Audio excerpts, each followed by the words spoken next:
The following program is hosted by immature, irreverent, obnoxious, and often disgusting young men.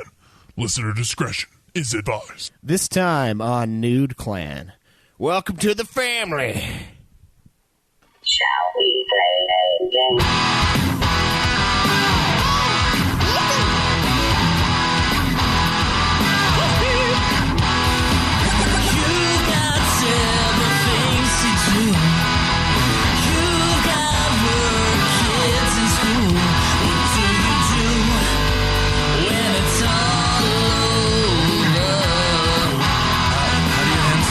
Player to another.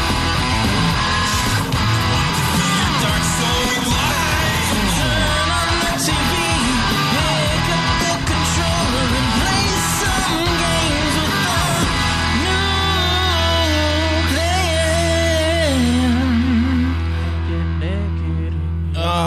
clan. Welcome to another episode of Nude Clan, the video game podcast where we record a day late because the Schweiss was super fucking drunk. I am said Schweiss. I am Caleb Craig. And this is Cameron. And today we are going to be bringing you the Resident Evil VII review 1 week early. Planned on it being next time. Decided to wait. Cameron, I think you've got a D&D campaign. Yeah, so I was just thinking Kicking if we're going around. to do D&D again, I'll just build out an idea I have. So, All right, so look forward to that next week. Did we have a poll last time? Wasn't that the... Oh, no, that was the poll on the Hog, I don't think we had a poll. the decision on sports games. Was there actually a poll for that? Yeah, I put one up. Oh, I didn't see the poll. I just saw a bunch of responses. Oh, yeah. So we'll go over that. We are going to review some Hog stats. We didn't get the stat update from our good pals, but we're working on a way for us to kind of manage that a little bit, us as in Cameron. So we'll start getting on top of that a little bit more. But before we dive into too much more, what has everyone been playing this week, Craig? Okay, let's see. I played some Resident Evil 2. I played some Far Cry New Dawn. The new one? Is that... Yeah. Wasn't that like one. early this year? Or was it last year? I don't know. New Dawn. I feel like it came out last Is that month. It's like the sequel to 5. Yeah, it's like... It's like the actual first sequel to a Far Cry game. It's interesting. Anyway, and then I played some... Oh, what the fuck else did I play? Oh, I played some Shovel Knight. Oh, nice. Started that up. Did you start that? No, I was saying nice. You started it up. Oh, okay. Do you have it on Switch? Yeah. Okay. How is it on Switch? Does it feel right? Because I know Cameron was saying like there are certain games that just feel right for the Switch. Is Yeah. that one that you would say? I mean, it kind of looks and feels like a NES game, just like a little better played. But yeah, So, on too a many- Nintendo system, it kind of Too many buttons though. fits. Too many buttons on the Switch. I need 4 D-pad directions. It really and an A and a only B. needs like 2 buttons for the game, so it's like yeah, it's. And then what the fuck else did I play? There's one more. Oh, I played some Overwatch with Cam and the guys, and I think that's it. Nice. Yeah, Nice. Very nice. What about you, Cameron? What have you been up to? Overwatch with Craig for a little bit. Played a little Apex with someone else, and then played Shovel Knight.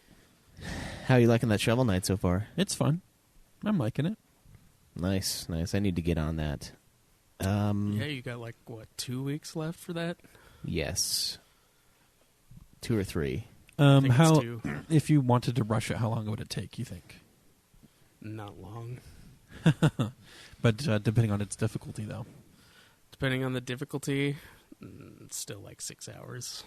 Okay. It's a total. It's not a long game. Okay.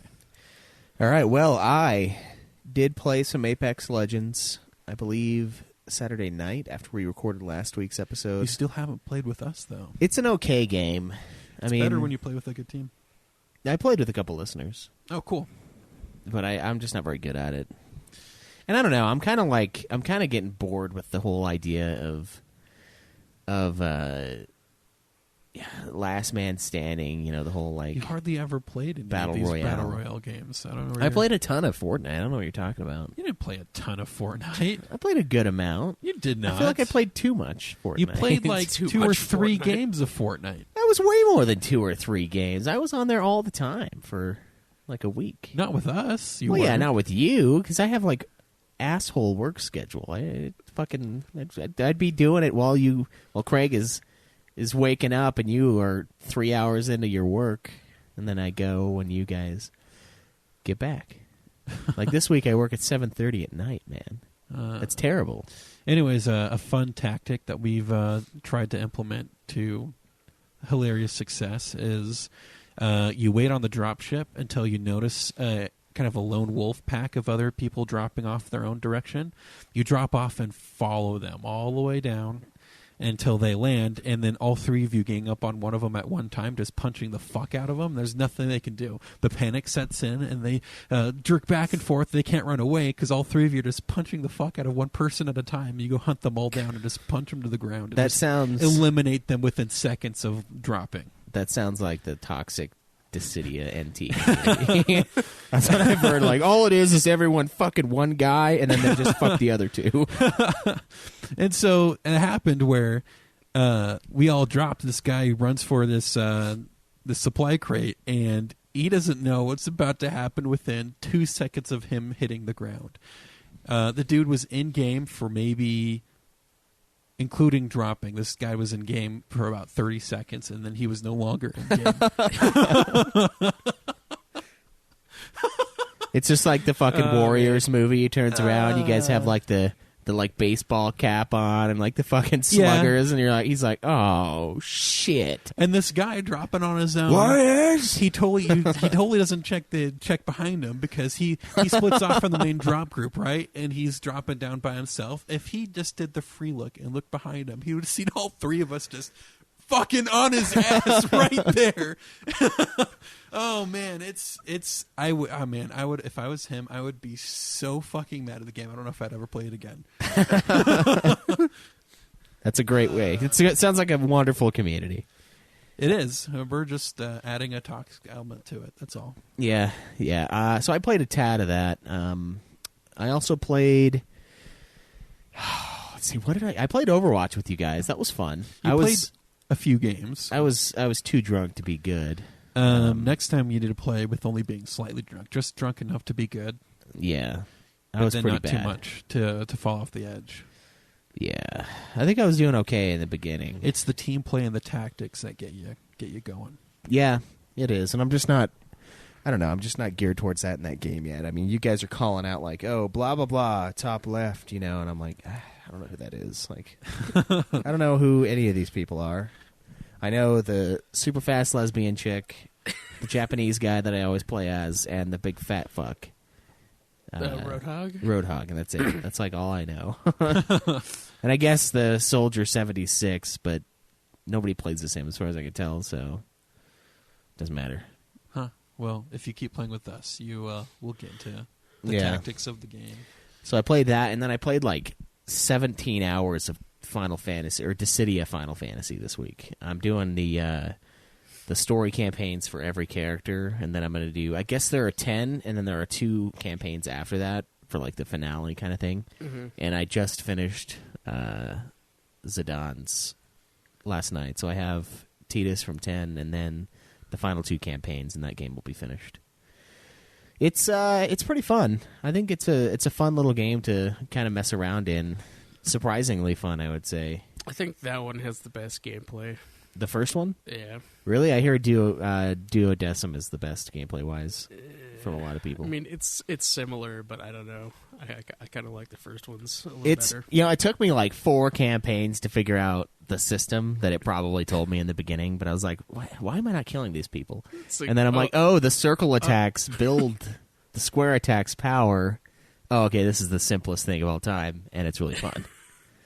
But it's so cool. Like, sometimes you just, I don't know, and I don't know who you mained with in the old game in the first Dissidia, but like Cloud, I think, is a really good one. I did Cloud and Onion Knight, I think, were the 2 that I played the most. I liked Onion Knight, but I kind of like Zidane more, and I liked Terra. Terra was ridiculous. Onion Knight is a fucking monster when you get the fucking comet off. I think the problem I had with Onion Knight is I wasn't good at the game yet when I played his campaign.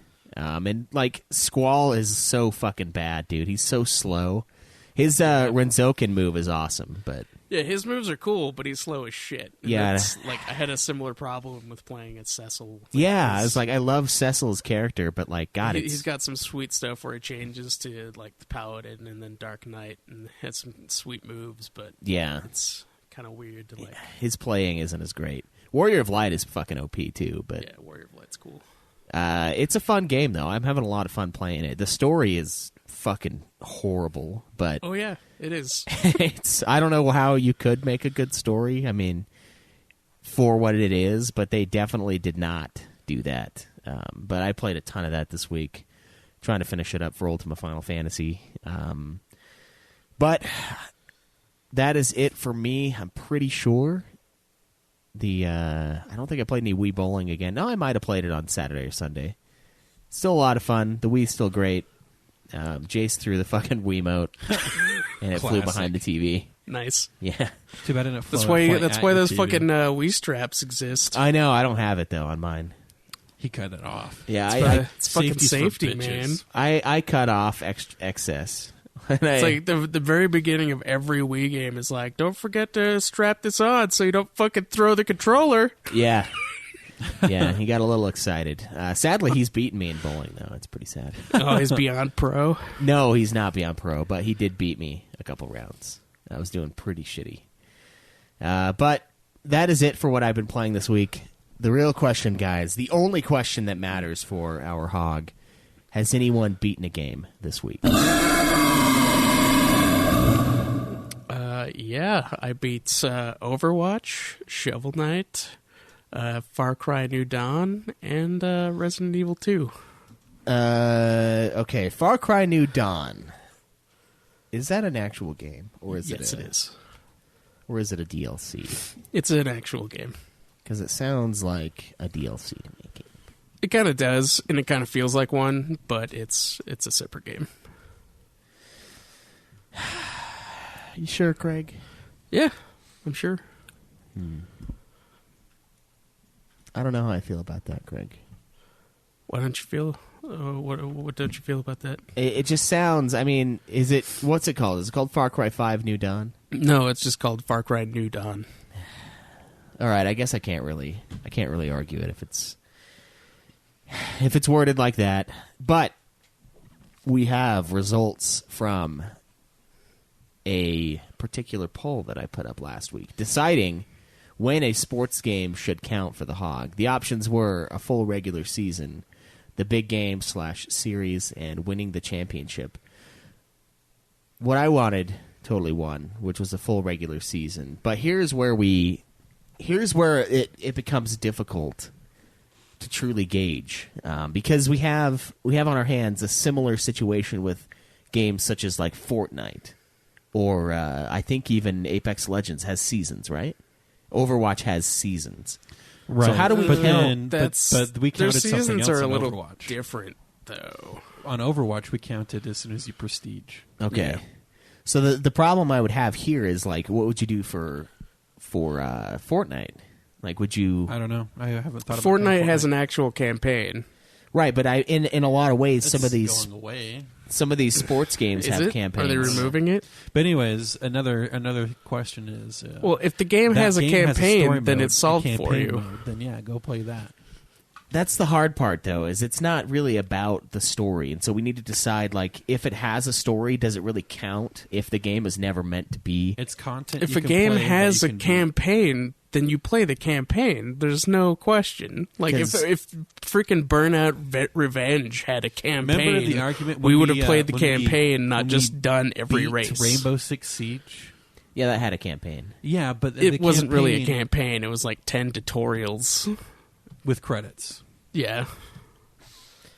Yeah, I mean, Madden has a mode in there that's called, I can't remember what it's called. Let me look at it. Abrac called it out. But that's the thing, though, is like not every sports game has that campaign. Yeah, it's called Long Shot Homecoming, and it's 3 hours. So, like, he says I could beat it. But, like, do we want to count that as beaten? So if somebody rents Madden from Redbox for free and beats the 3-hour campaign, is that really beating Madden? It's beating their... You yeah. beat the 'Cause, campaign. like, the whole idea of a sports game is to play, like, for a season. And so that's where it's kind of tough for me, because... It would depend on the sports game. That's what we're saying, is like, if it has a campaign, the campaign is the end-all be-all, and if it doesn't, then you got to play a season. So I still have to go back and play the 3-hour campaign. Then you'd have to go back and play the 3-hour If that's what we campaign. decide here, I mean... But that remember, would just be I as long said as I playing would 3 games anyway. I would say whatever So- was voted on, but now that we know it has a campaign... I didn't know it did. I know there's a mode called Long Shot, but it's not campaign. It's just, there's like 7 modes, and I chose the Dynasty because that's how we roll. I can do it. It's not a big deal. I want to get my money's worth out of the game. But I think the ruling should stand unless it has a campaign. And I think that's how we probably should go about like Fortnite and stuff like that. Like if you play and get to like a certain level throughout the season, I think you can count it as beat. I don't know what level that would be. I don't think you have But then- prestiging. Fortnite has a campaign, though.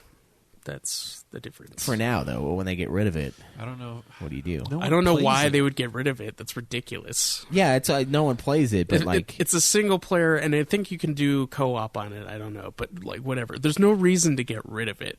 That's Yeah. like that would just be taking away from the game, which is stupid. And people paid to have that mode early, so you'd just be taking away what people paid for, Yeah. which is fucking stupid. And that would be a horrible idea. also I call bullshit on this fucking Let's Go Pikachu beating out Alice Madness Returns. That's bullshit. Why do you guys not want to They beat beat it Alice forever Madness ago. Returns? I don't care. I looked at it again and I hate it still. Fucking Pokemon, really, guys? Really, audience? You really want us to play? Pokemon's gonna happen It's again a when game- Sword and Shield comes out. It's a game that you've all Gotta already make played, sure. and you want us to play it too. Yeah. Fine. Well, I mean, not you. I'm not it's just a playing it. me and Cam Cam. Not thing. my you- Cam Craig vote. You will play Sword and Shield. I don't know It's about going to that. happen when it comes out in November. I'll hit us with something powerful in November. Nah. Don't you worry. He's gonna pick another one of those punishment type games. The masochists will. Dude, vote for fucking, that. if he does that, Pokemon's going to win because he doesn't want to play it. That's like what they always pick, a game that we don't want to play. It's not that He's I just don't. gonna Because pick he's something that's adamant worse. about not playing Pokemon. It's he's not that gonna I play don't Pokemon. necessarily don't want to play it. I just want. I just like the. I don't know. I'm obsessed with the idea of playing games from a series. You know what I mean? And like I like the idea of us hitting Madness Returns to compare it to the first one and to get ready for the third one that American McGee is working on. Like, Then we need to finish up that Dark Souls 2 and get to that Demon Souls. yeah, exactly. Like, I feel like I love the completion aspect of it. And I think that's a great thing to do with the show. I think when we did Diablo and Fable, those are a strong string of episodes. Even though we forced them in, it Well, was that Fable 4 is going to be coming eventually. yeah, and like it would be cool to complete the set. You know, like collect them all. Got to catch them all. That's my Pokemon.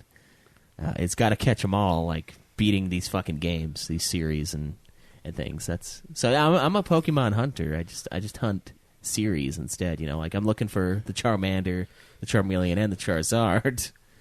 You can't have it if you don't But do the. you don't need that when you could just get a Charmander and then evolve it. Unless you're going for a living Pokedex, which is unnecessary. I mean, 100%ing it is 100%ing it, Craig. 100%ing it means just having the Pokemon and then evolving it. Can you even catch Charmeleons? No. Okay. It's like I don't think it's possible. You'd have to breed in order. Well, actually, you can in Let's Go Pikachu, because like all the Pokemon are just fucking everywhere. But So wait, who? I know one of you likes Eevee and one of you likes Pikachu more. Who's Pikachu is better, 100%. Cameron's the Eevee guy, right? I really don't have an opinion. Oh, you either don't way. care? The reason Okay. I'm going to get the other one is just because we can trade some things back and forth. Dude, fucking Pikachu has a move where he can like surf, and another one where he gets like lifted up with balloons. Yeah. It's fucking awesome. I would say technically Eevee is probably the more useful one because Eevee can Lies. evolve into 3 different forms, but Pikachu is He can't classic. in that one. Oh, really? It stops you from the evolutions. Because it's a... It's a special version of the Pokemon, so that, like their stats are boosted and they have like specific moves. That Oh, so it's Ash's Pikachu then? You can't evolve, really? essentially, yeah.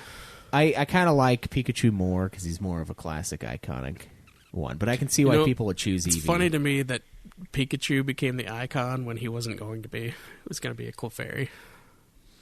Yeah, Clefairy is just...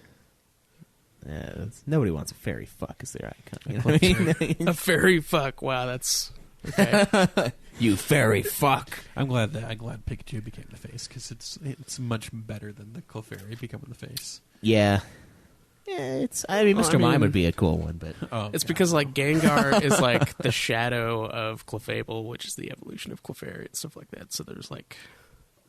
Some light versus dark going on. Yeah, there's, like, some symbolism going on there, but whatever, it's fine. Yeah. So we got that coming up, too, so look forward to that. Guys, this is your first episode of Nude Clan. Check out the backlog. Got a lot of great stuff. You can support the show by subscribing, telling a friend. That's the best way to support us, is to let us see our numbers rise. And my God, do I love watching that shit. Mm-hmm. That's not the only thing that rises when I'm looking at it, by the way. Leave us a review. We love hearing from you, even if you fucking hate us. I almost love those the most.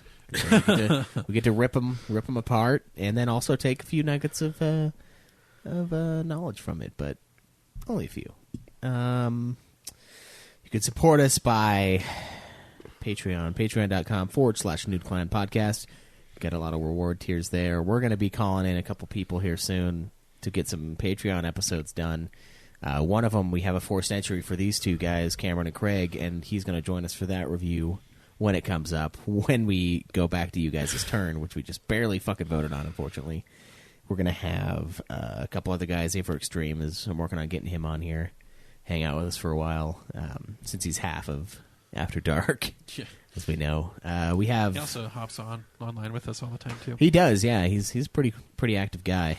I mean, it's mostly inactivity, of course, because when we say active, we mean inactive, because you're sitting on your ass calling us or playing with us, but it's great.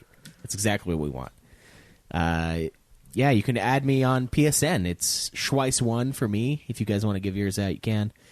We've tweeted it out recently. Yeah, tweeted it out. Oh, okay, yeah.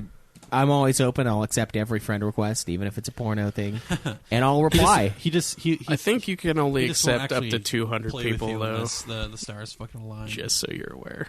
You can only have 200? Uh-huh. Oh, shit. So hurry up and get in. Yeah, it's first come, first serve, baby. Yeah.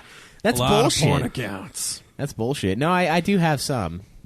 I got to get rid of them then. If they're And if you hogging do the- send us a friend request, please make sure to put a message in saying that it's for the show. No, it needs to say for the show, Schweiss is number one. And that's how we'll know it's for real. No, that's Even when you're sending it to Craig. Because at least I've been getting some that have just like random messages, and I don't know what this is. Yeah, So, like, yeah. it's- And that's when you think it's a porno thing. Yeah, it's either one of those like porn accounts or like fake accounts that are trying to hack you. So it's just make sure you have that message in there so Yeah. you can know ahead of time. You can support us by buying stuff through our merch store through TeePublic. We have a little store tab at nudeclan.net where you can find everything under the sun. You can go through there. We're going to have our Season 3 logo out for this episode. It's ready, and we're going to get it out on the merch store soon. Going to send out some prizes this week. Lots of good stuff going on. All of that based on you guys' input. I mean, shit, the guy we're giving Supreme Hog to, A for Extreme. You know, we're going to send him this lovely notebook. Not very many dicks in it this year without the Joe, but still, great ways to kind of culminate our friendship with you guys. You can support us by a direct PayPal link or buying your shit through Amazon through our Amazon link. As far as I can tell, I don't make it work because no matter where the fuck I buy stuff through, it's always like it knows I bought it, but it knows it's me, so it's like $0 earned. Like, I bought a fucking 5 terabyte external hard drive. Amazon's like, we know it's you, Caleb. $0. I'm like, fuck. Watching Caleb. Yeah, it's like fucking IP. They're like IP address flagging my ass, so I can't support us. So, but you guys can. Try deleting the cookies in your browser, or just use a different browser you haven't used. Yeah, I could. I Test that out. They know. They have eyes everywhere. They have eyes, man. So you can go through there. You can send us a direct PayPal donation if you so desire. But guys, seriously, best way to help us out: keep listening to the show, give us feedback, and share it with a friend. Love Love it when you guys share the podcast. Sharing is caring, as we all know if you went to kindergarten. If not, I mean, you're hearing it here today. So, guys, let's check out the fucking Resident Evil 7 trailer. After, of course, this irritating Honda ad. Because the world is taken over by ads. You can't even watch a fucking Facebook video for more than 30 seconds without an ad popping up. Isn't that infuriating? Oh, especially when the video is only like 15 seconds long. I know how to get rid of it. All you have to do is just move the time of the video when the ad's about to start, and it gets rid of it. Oh, fuck. Even on Facebook? Yep. Not this, but only on Facebook. Oh, okay. Well, let's check out the Resident Evil 7 trailer. Rated M. Blood and gore. Blah, blah, blah.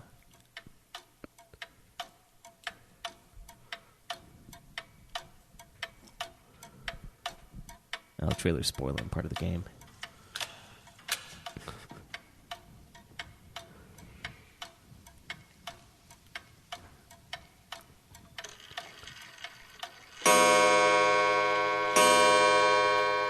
Be careful. They'll be looking for you.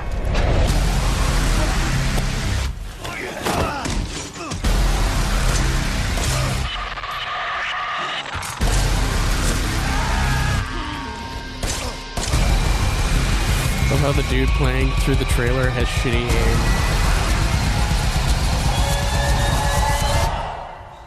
Daddy's coming. We need to go. We need to go now. Jack's coming. What the fuck are you? Shut up and listen if you want to stay alive. Ethan, you gotta get out of that house.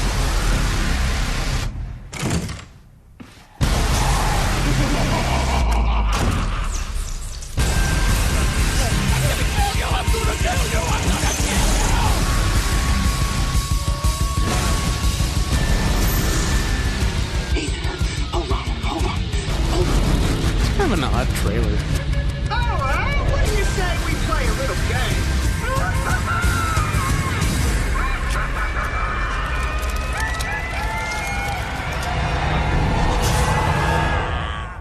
Now, I've seen everything. What the fuck? What is that?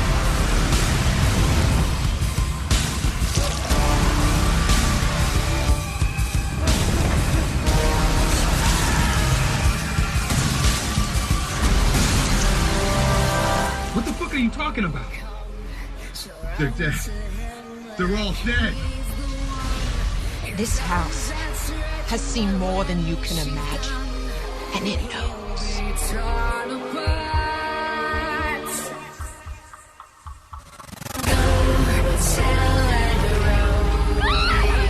No, leave me alone!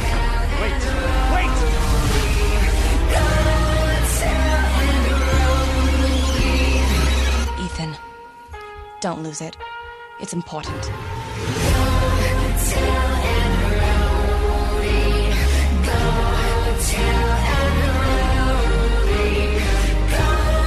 This trailer does not match the feel of the game.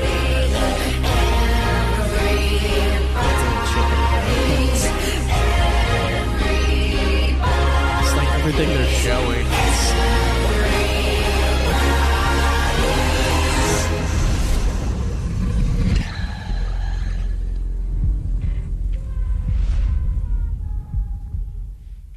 This fucking family.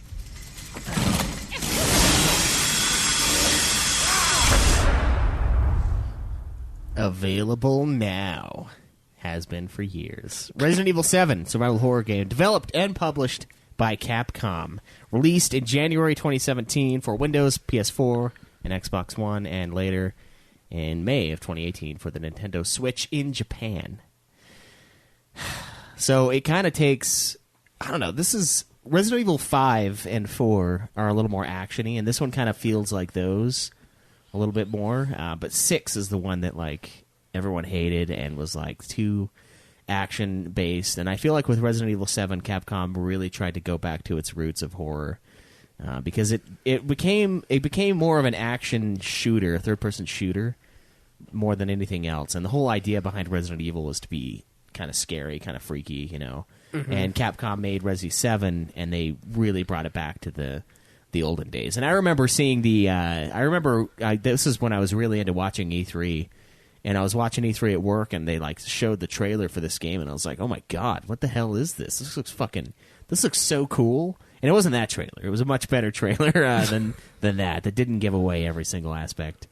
And then it drops it, and it's like Resident Evil 7. I'm like, holy shit. And then it's like coming out in like 4 months. I'm like, oh my god. And then I, of course, never picked it up until like a month ago. But it looked amazing. It's like definitely a callback, going back to its roots.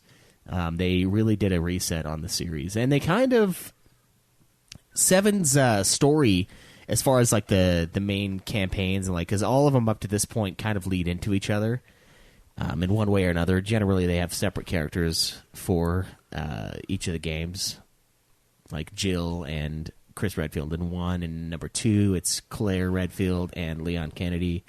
Number 3, I'm pretty sure I think it was Claire and somebody else. I can't remember. And then 4 is, of course, Leon. 5 is Chris and Shiva. It's like they kind of like intertwine, and they really try to connect it. And 7 is almost disconnected for almost the entirety of the game, and then it turns into like a little special mission that Chris Redfield was on at the very end, and so it's almost like a side plot to that, but it's going on while the Resident Evil series is happening. Yeah. So I thought it was an interesting way to kind of pull the series in, and then also take a step back from what it was. It was the first full-length game to use Capcom's in-house RE engine, and that, of course, is the same engine they used for the Resident Evil 2 remake that Craig and I have both, strangely, for some reason, we both decided to play that game. I wasn't planning on getting it either. Like, that's the weird thing about Resident Evil 2's remake. I was looking at it, and I was like, yeah, it's cool. And then I played 2 for another show, and reviewed it on there, and they were like, we're playing it to get the new one. And then I, night of, I was like, yeah, I'll buy it. It looks fun. And then I just fucking dominated it. I was like, man, this is amazing. But 7 is fucking, it's pretty crazy. It's a first-person game. This is the first time Resident Evil in the main series has done this. They, of course, have their rail shooters that they've done over the years, and those are obviously first-person. But this is the first-person main Resident Evil game. So you take the role of Ethan Winters, who is basically in search of his girlfriend this entire time. He gets a cryptic email from his girlfriend years after she's disappeared, and he decides to go and look for her. Jesus Christ, Craig. Anyway, he decides to go look for her, and the whole game is basically you traversing this fucked up house in Louisiana. You get a weird... No, it's not your girlfriend, it's your wife, Mia. It always seems more like a girlfriend to me. I don't know why. Maybe it's because, she's been missing for a long time, for 3 years, and he's like... Your wife goes missing for 3 years. Yeah, and he's not the main suspect. One, there's a problem there. The husband's always the main suspect. Well, what if he was the main suspect for a minute? Maybe he was, yeah. They never really talked about that. I suppose it's possible. Everyone kind of figures she's dead, and he finds out that she's been imprisoned in this house, and she's stuffed in the basement like a redheaded stepchild, And he goes in search of her, and he finds her in this house, and he goes into this random house, and the game has a lot of videos of the past, so and you start learning about all these random murders that have happened in this house, and people in this area just dying, right, and people disappearing, and tons of missing persons. And what it is I think if there's enough reports in one area that they'd send someone in to investigate. Yeah, no kidding. But I guess they call them in from all over the place, and when you come in, you find a videotape of people in the past, and it was this ghost hunter show. And you just kind of follow this cameraman doing this ghost show, him and his host. There's you, the cameraman, a host, and then another host, and they all get killed in this house basically. And you find one of them fucking hanging up by a fish hook chain thing, and it's tearing him apart. And then the other guy's dead, and then you get killed, and you find your wife, and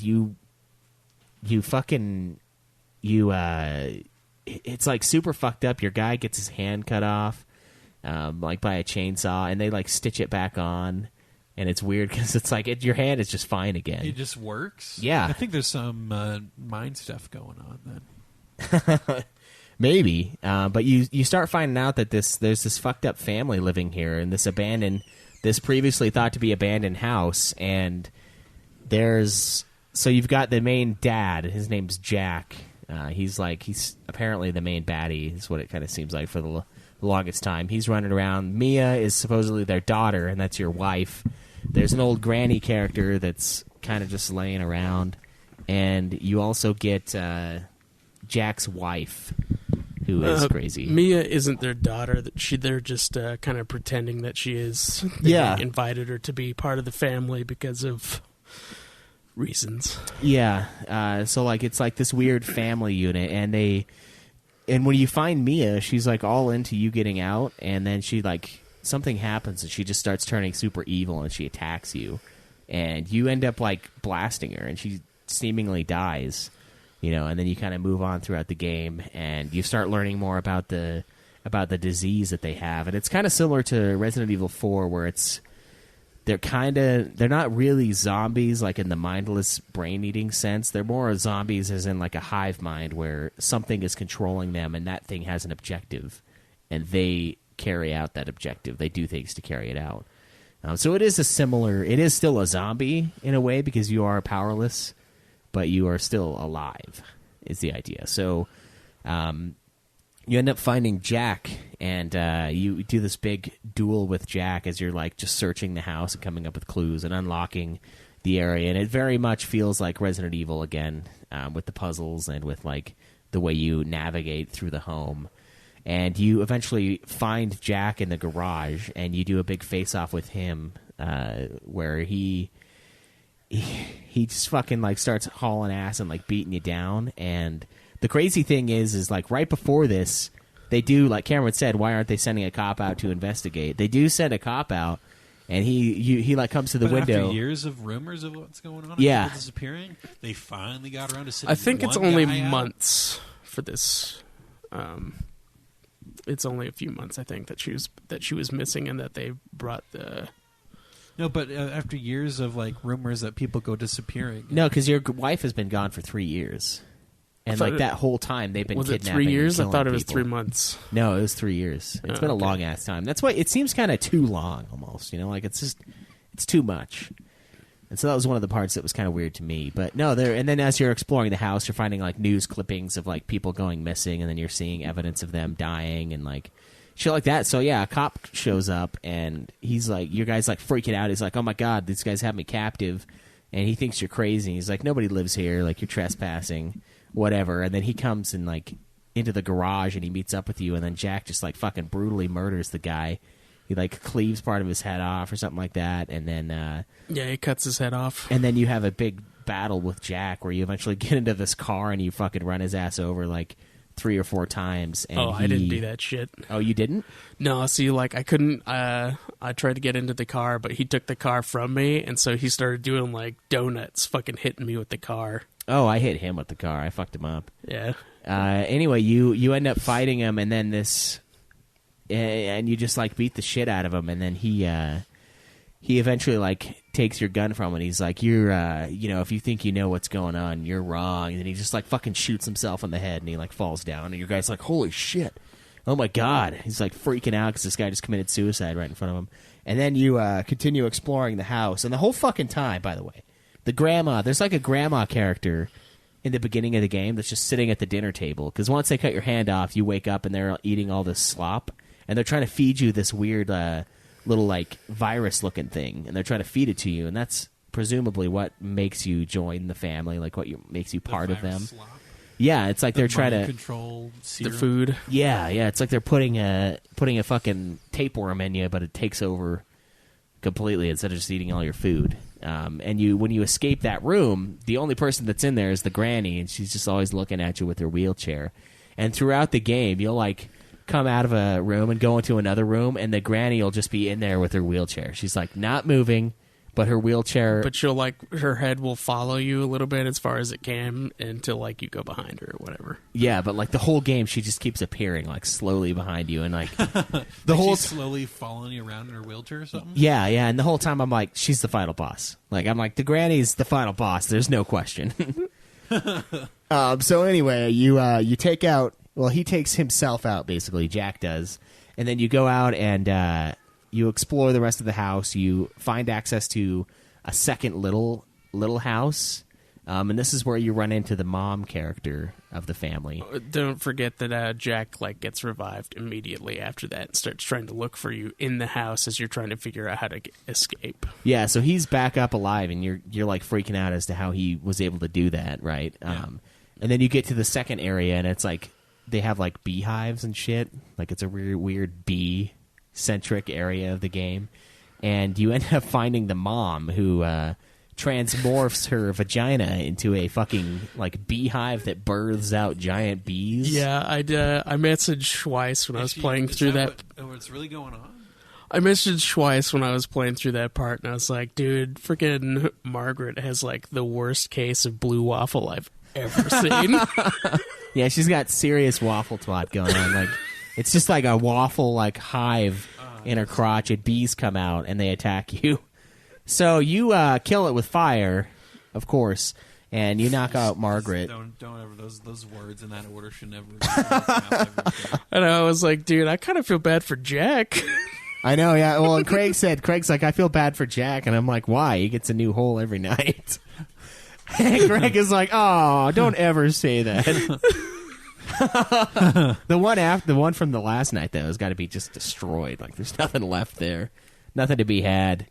But yeah, you end up burning her down and killing her ass, and you eventually go back to you go back down into the basement, and you find the zombies, the true zombie characters of the game, and I think they're just the bodies of those who failed to become part of the family. No, what it is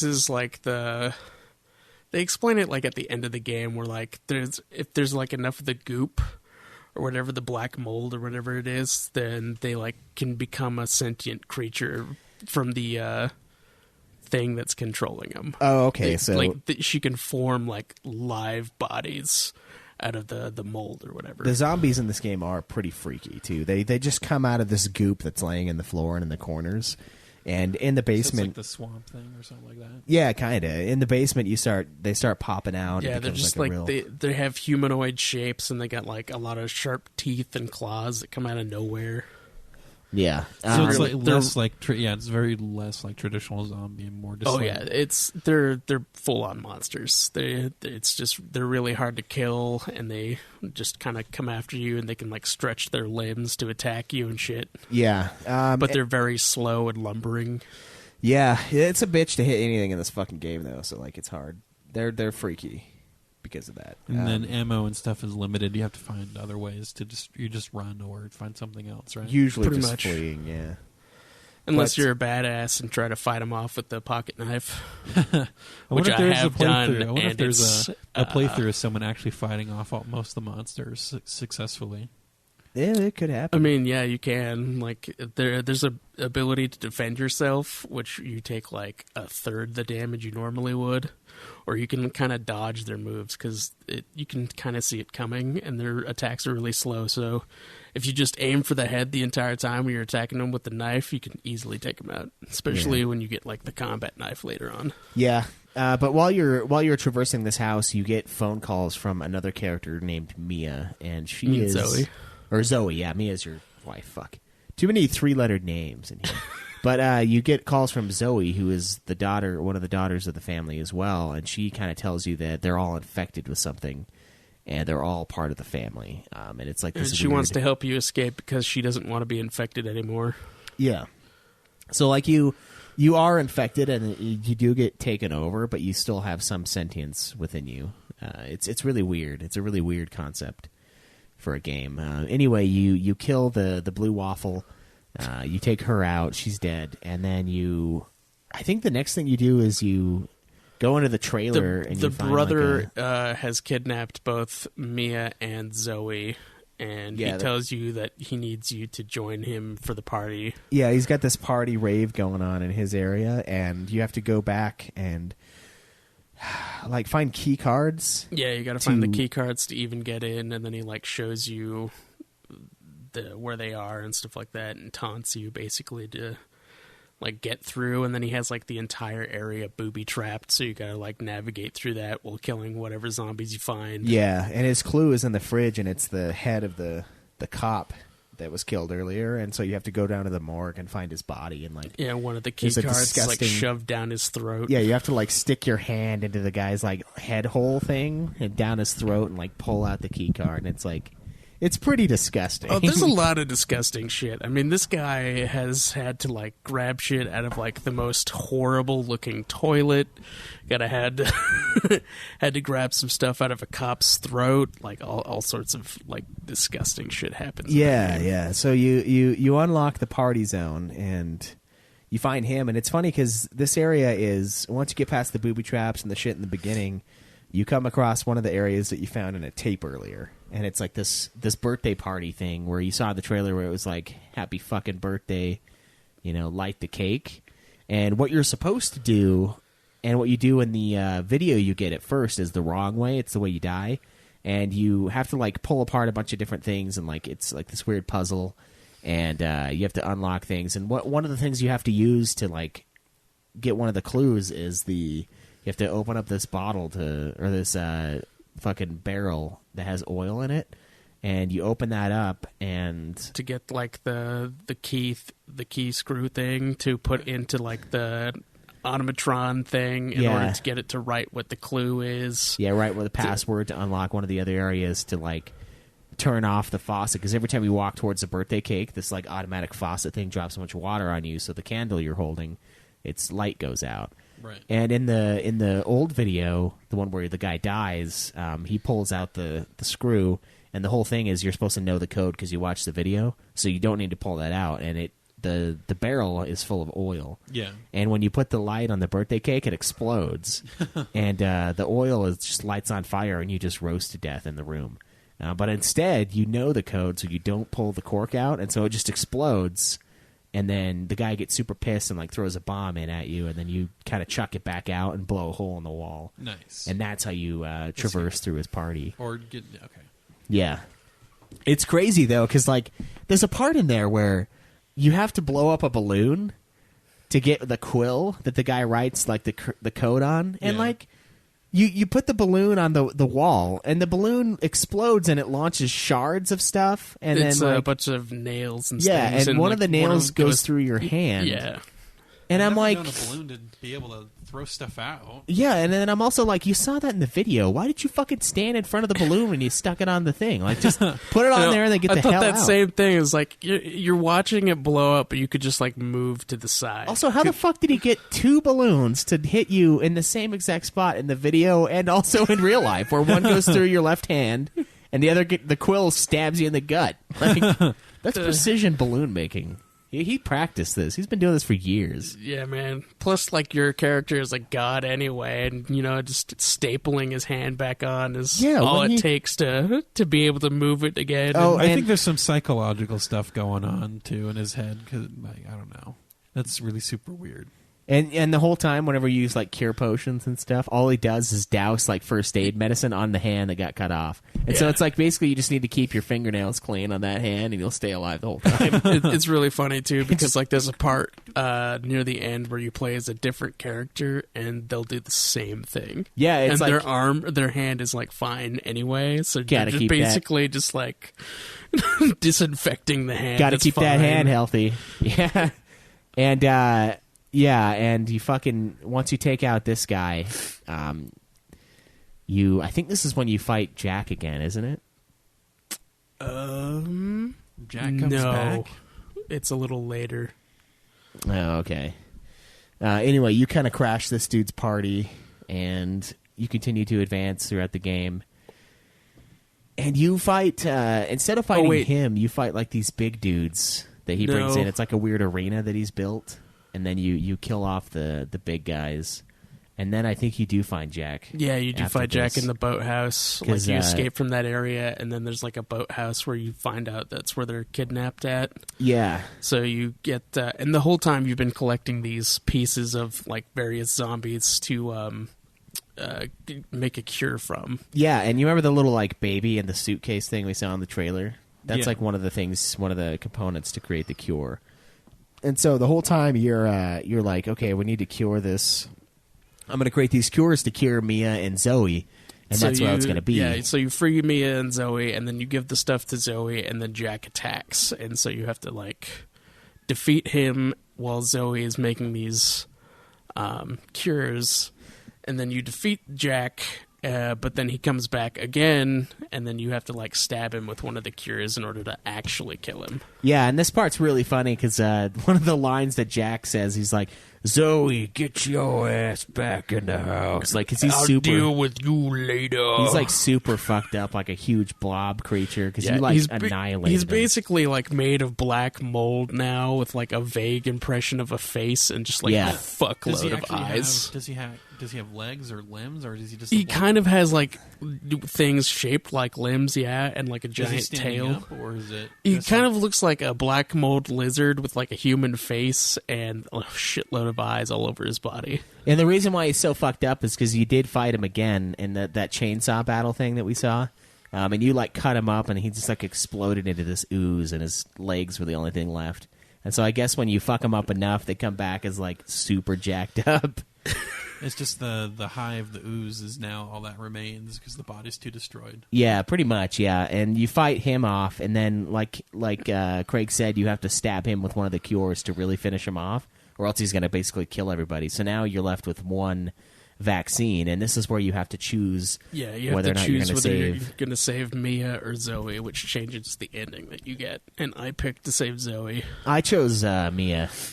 So what happens? What happens when you choose Zoe? What happens? Well, it really only affects like the ending part, where so immediately after you pick Zoe, you guys go in a ship. After Mia gets really fucking pissed off at you, so you get on like a little boat and try to get away to get help, at least to save Mia or whatever, because she's the only one left. And then Zoe immediately melts because of like the little girl that's really controlling everything, and then your guy Ethan gets like shipwrecked and dragged underwater next to the ship that's been destroyed, like next to their house, basically. Yeah. And then like for the ending, basically you have to fight Mia because the little girl is controlling her, and then you kill Mia is what happens. And then like at the end, it's just Ethan alone being like, oh no, I have to move on, but there's really nothing to move on for. Huh. That's interesting. So if you cure Mia, so I feel like curing Mia is the way to go. Yeah, I think it's the canon ending. Because, I mean, you fucking said you were going to come help her. Like, she's your wife. I mean, it's been 3 years, so, I mean, you know, you're probably over it. But clearly not, because you went out to rescue her. You got your fucking hand cut off. You got a quill and a nail through your fucking hand. You've been pouring this first aid hydrogen peroxide all over your left hand for hours now to try to save this chick, and then you just cast her out like that. That's kind of fucked, man. I don't know why you would choose Zoe, but it's because you promised her that you would give her the cure, and Mia tried to attack you multiple times, and I was like, you know what? I've had enough of you, bitch. So Mia basically resists Evelyn's control, and Evelyn is this evil girl that there was like a shipwreck, and Evelyn was brought aboard.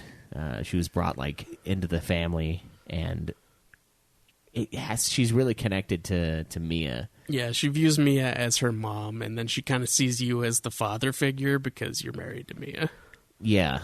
So eventually Mia like starts remembering why she came, and she was supposed to be an operative for a corporation that developed Evelyn as a bioweapon. So Evelyn is supposed to be this creature that that they built to kill. So now we're kind of getting more Resident Evil roots with an evil baddie corporation. You start, near the end, like everything starts to click, which is kind of a great way to do it, because at first the whole like first 9/10 of the game, it's super disconnected, and I think it's great. And then at the very end, it becomes this biological threat, and they're creating this weapon, and it's Mia, and she's able to, or not Mia, it's Evelyn, and she's able to like melt people.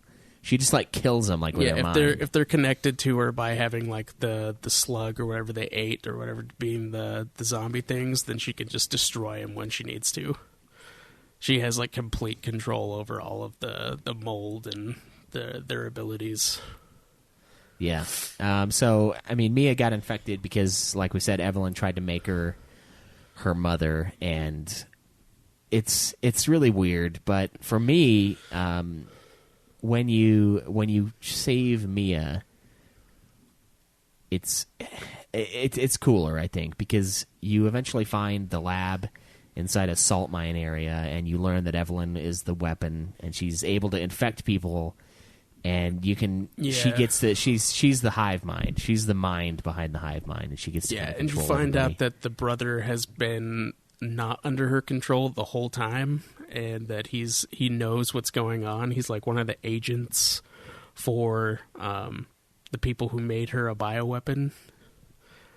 He's kind of like monitoring her, and he's the one who brought her to his family to kind of like see what she would do with them. Yeah. And it's kind of interesting because like you can read the reports that he's written and emails to the other people, and he like talks about how she has like a weird obsession with family, and it's really fucked up. And he's like, did you guys program her with this, or is it just like a side effect or whatever? And it's kind of an interesting thing. Yeah. And then, like there's a lot of other reports that you can read that kind of remark on that too. They're like her being transfixed on having a family is like a weird condition that they like want to monitor and stuff like that. Yeah. So she was obsessed with that, and that's why she infected Mia and the Baker family, because she wanted them to be part of their family. And there's a weird cutscene where, as you're getting into the ship and like you're finding that Ethan kind of goes underwater and he gets like fucked up, and you have this interesting cutscene where it's you and Jack, and he's just talking to you about like, hey, you know, you guys, you're the one that's going to break this thing. Like, you're going to fix us all. And I guess Jack like was recovered when you gave him the antidote. Somehow his fucking body came back intact. I don't know if it did. Or is that a psychological thing? I don't know what happened with that, and that's one of the weird parts. Because I don't know if that was just like a weird psychological thing, or if you died and were talking to him. I don't know, but it's a weird, because it's when you get pulled under the water and like when you get fucked over. Yeah, because like at that point, both Jack and Zoe were dead for me, and you were talking to both of them, and I was like, what the Maybe fuck? it's in his head then. But you get a cutscene where he's talking about, he's like, you got to stop her. Like, she wants us all to be a family, and she's the one controlling us. Like, we don't want to hurt you. Yeah, he's like, I never wanted this to happen. It's like, you gotta be the one to stop this. Yeah, like we took her in because she was, you know, shipwrecked, and she destroyed our lives, basically. And like, you're the one that needs to do it. And so for me, Evelyn, it turns out that old lady that's like creepily following you around has been Evelyn the entire time. Yeah, she has like some weird thing where she ages rapidly. Yeah, she's and basically then Solid Snake. Goes back, into being like, she switches between being like a little like 10 or 11-year-old girl and being like 80-year-old woman who can't move at all. I think the 10 and 11-year-old girl, that's hallucinations, I think. Every time you see her as the girl, she was the girl when you did the part in the past with Mia, where Mia's like the operative going in and like studying what's going on. But I think the little girl stuff with Ethan, I think that's all hallucination.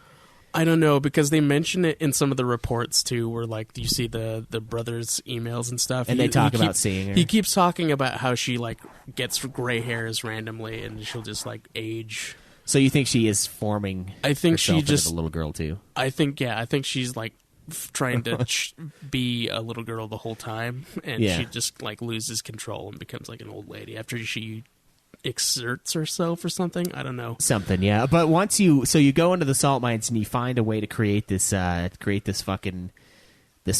thing, this toxin that you're going to use to kill Evelyn, and then you travel through the salt mines and you find a way back into the house, and the first fucking thing you see when you come into the house is the wheelchair, and it's empty. And I was like, fucking, I knew it. I knew it. She's the only one left alive. She's the only one that could possibly be a threat, and she's been there the whole fucking time. And then the granny just becomes house-sized and destroys the entire house and tries to kill your ass. And at the very end, you end up shooting her you inject her with a toxin, and she goes back into the old woman for a minute, and then I don't know, and it gets super crazy. She How did tries it to end? talk to you as an old woman. She's like, "Is it so wrong for me to have wanted a family or something?" I think she says, and then just then you try to escape as she becomes a big monster thing. And then you try to shoot the fuck out of her, and then the umbrella people or whoever shoots gives you a gun to destroy her because they have the cure. Yeah. Well, I think you. Yeah, no, they do throw the rocket. This is like a Resident Evil trope where they throw the rocket launcher down to you and you use it to kill them. It was a handgun. It was a handgun that was loaded. Why don't they use the handgun? Why I don't know. Give it to you? They were in a helicopter, and you were down there fighting the thing. But she was lifting you up in the air. Yeah, and she shit. was as big as a house, and she was lifting you and still though. tossing you so around. they couldn't shoot her. Yeah, she's as big as a house. Plus, it's still a handgun. And then anyway, yeah, I think it was the Parasite Eve situation where they have that one handgun that has the special bullets. So Yeah, I think yeah. that's what it was. Is they have the special bullets that Do they were dip it inside a meant to cure. radioactive goo? They didn't do that Did before. they just No, dip inside a bowl and then put it in the gun? I don't think so. I think it's that I think one. the goo was in the bullets, though. Maybe I like them dipping it in and then putting it in the gun and then shooting. maybe the old woman was Islamic and they sent you down bullets that were coated in fucking pig's blood or something. Isn't there a company in the U.S. that did What? that? I don't They know. they coated their bullets with bacon grease or something, and it's a super fucked up now we're gonna make sure you never make it to heaven. I would never want to put pig grease bullets in a gun. I know there was something they did something to the bullets that involved swines for that very purpose, so that it entered their body, and I was like, God, that is fucked. That's fucked up. Yeah, maybe it's something like that though. But they throw it down, and you shoot her with it, and she dies, and you get extracted. And this is where they save Mia as well. If you save Mia, Zoe's not here though, right? No. Zoe had died on the boat. She got melted by Evelyn. Okay, so Zoe dies no matter what you do. I think so. Yeah. But Mia does make it out if you decide to save her at the very end. It's really weird because I don't understand how she made it. I but- don't know how Zoe died though, and that's what bugs me because you give her the cure, and then she gets melted like she wasn't cured. So I looked it up. It's G-Hog ammo. G-Hog. Yeah, see, I told you that shit exists. That's fucking messed up. Yeah, it really is. So they threw down a gun with some G-Hog ammo in it, and you plugged that bitch, and she died. And then, you get rescued by Chris Redfield and the Umbrella Corporation's helicopter, which is a really bizarre thing by itself. So I suppose this had to have been happening before or right around Resident Evil 1, I would say. I don't know is the timeline? when the timeline is, yeah. But you do find out that the house was built by the same people who'd built the mansion from 1. That's right, because we see the little mold or whatever. Yeah. So it is after 1. And I guess the Not a Hero DLC, Chris Redfield teams up with the now reformed Umbrella Corporation in order to apprehend Lucas Baker. So it's after all of it, and Umbrella's kind of coming back as a rescue organization instead of the evil corporation. So it is after the Resident Evils, but I really liked how they tied in the series at the end of the game. And I loved how they let it breathe as kind of its own idea up until that point. Yeah. The whole regenerative thing with the zombies and the infected was really cool. I thought the stuff with Evelyn was really cool. Where it was this innocent looking, not innocent looking, this evil ass little girl was kind of controlling everything, and she was there the entire time as the old woman, just kind of watching your progress, watching you move along, and kind of seeing her family sort of disbanded through you killing them. But and it's I don't know, I kind of dug the story. I thought it was really interesting. I liked the flashback scenes where you play as Mia when she was the operative sent to stop Evelyn to kind of contain the damage that Evelyn was doing. When you see the videotape. Yeah, and that's the longest fucking video sequence in the entire game. By the way, it's super long. I like the exploration in it. I don't know. I kind of dig how they were able to create something that was separate but part of it, and then tying it in at the very end is kind of a great way to do it. And for me, I thought it was a pretty enjoyable game. I think story-wise, it's probably the best Resident Evil as far as story goes. Like 4's isn't bad, but this one is pretty fucking good. Yeah, this one is really good because like it treats it as just like a horror thing first, and then it's like, oh, okay, it's really just part of the whole series. And it's really interesting the way that they did that, because like you don't know what's happening the whole time. You don't even know who the main antagonist is until like the end of the game. Like, you know that it's like the little girl kind of, but you don't know if somebody's controlling her. You don't know like what's going on with that, because like the whole time the family's trying to keep you away from the little girl's room. They're telling you that they're protecting her, they're doing all sorts of things, so you don't know if like it's the little girl who's controlling everything or if like she's being controlled. Like it's just, it gives you the horror first, and then it becomes the whole mystery of like, how is it connected? Yeah. And it's I thought it was pretty good. I wish I would have played the Chris Redfield DLC. It's a free DLC that came with it, and you kind of see what he was doing throughout his portion. But I think we pretty much got it. I guess it would have shined a little more light on the timeline of the game. I think it has to do with like I think they hunt down the brother, because he escapes like after you do his party thing. Yeah, he's not really part of the game anymore. It's kind of odd, but yeah, you don't even fight him at all. He just kind of shows up for a little bit, and then he just kind of fucks off. Yeah, so that's cool. That's a free DLC. Did you play any of the other DLC? You don't have gold, do you? I don't have the gold edition, no. Oh, that's too bad. There's some pretty funny fucking things in there. Some good stuff. But overall for the story, I think I'm gonna give the story a 9 personally, because I didn't really have any problems with it. The one thing that sort of, I guess, I don't know. I don't think it's perfect, but I do think it's the best Resident Evil story I've played so far. Like, I like Resident Evil 2's story, the remake especially, but this one, I don't know, this one kind of kept you guessing a little bit more the whole time, and it left a lot of stuff out, and it explained it in the end, and it wrapped it up in a nice little bow. So I think I'm going to give story a 9 for me. I think I'll echo that, because you guys like the story, though. The story is honestly really interesting, because as a horror, like, I don't really care for horror things, because horror is always like super shitty, you know? Yeah, like Resident Evil 2, the OG one, the story, it's not about the story, it's about the puzzles and like... Yeah, that's more what it is, but like for Resident Evil 7, it became like a mystery kind of, as well as a horror, because you have no idea what's happening with these creatures. Like, you got a random email from your wife who's been missing for 3 years and presumed dead, you know, and you gotta, so you go there to figure out what the fuck is happening, maybe go get her if you can, and just like it kind of keeps building on itself as being like, oh, what the fuck is happening, and it just keeps that right up until like the last 10 minutes of the game, where you're like, oh, okay.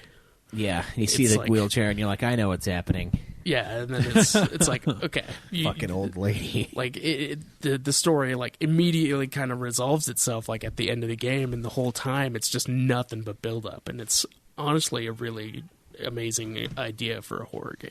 Yeah, it is. Awesome. So gameplay. Unlike most other Resident Evil games, this is a first-person experience. It has the puzzles, it has the mixing and combining of items and herbs and all of the things that make it Resident Evil, but they decided to go first-person for the first time in a mainline game. And I think it doesn't suffer at all from it. I think first-person kind of adds to the whole horror element. It makes it freakier. It makes it more intense. You have a quick turnaround option, but it kind of makes you a little bit slower. It changes the ability to see around corners that a lot of third-person games give you. So there's a lot of jump scares in the game, but it does it very well. It does it in an excellent manner.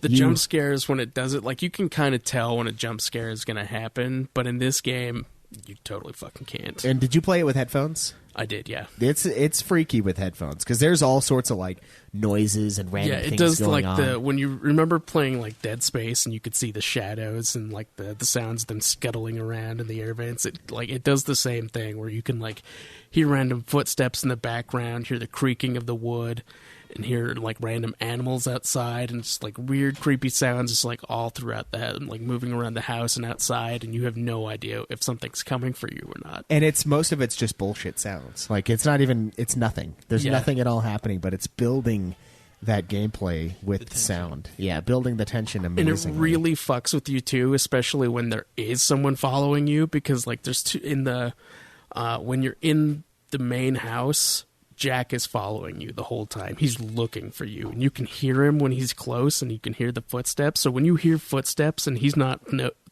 close, it builds that stress. You're like, oh shit, he's gonna be right here. Yeah, and that's something that the series has done for a long time with the guy from 2, with Mr. X, and then with Nemesis in 3. There's a lot of like big guys just traveling around the main area that you're traversing to kind of fuck you over.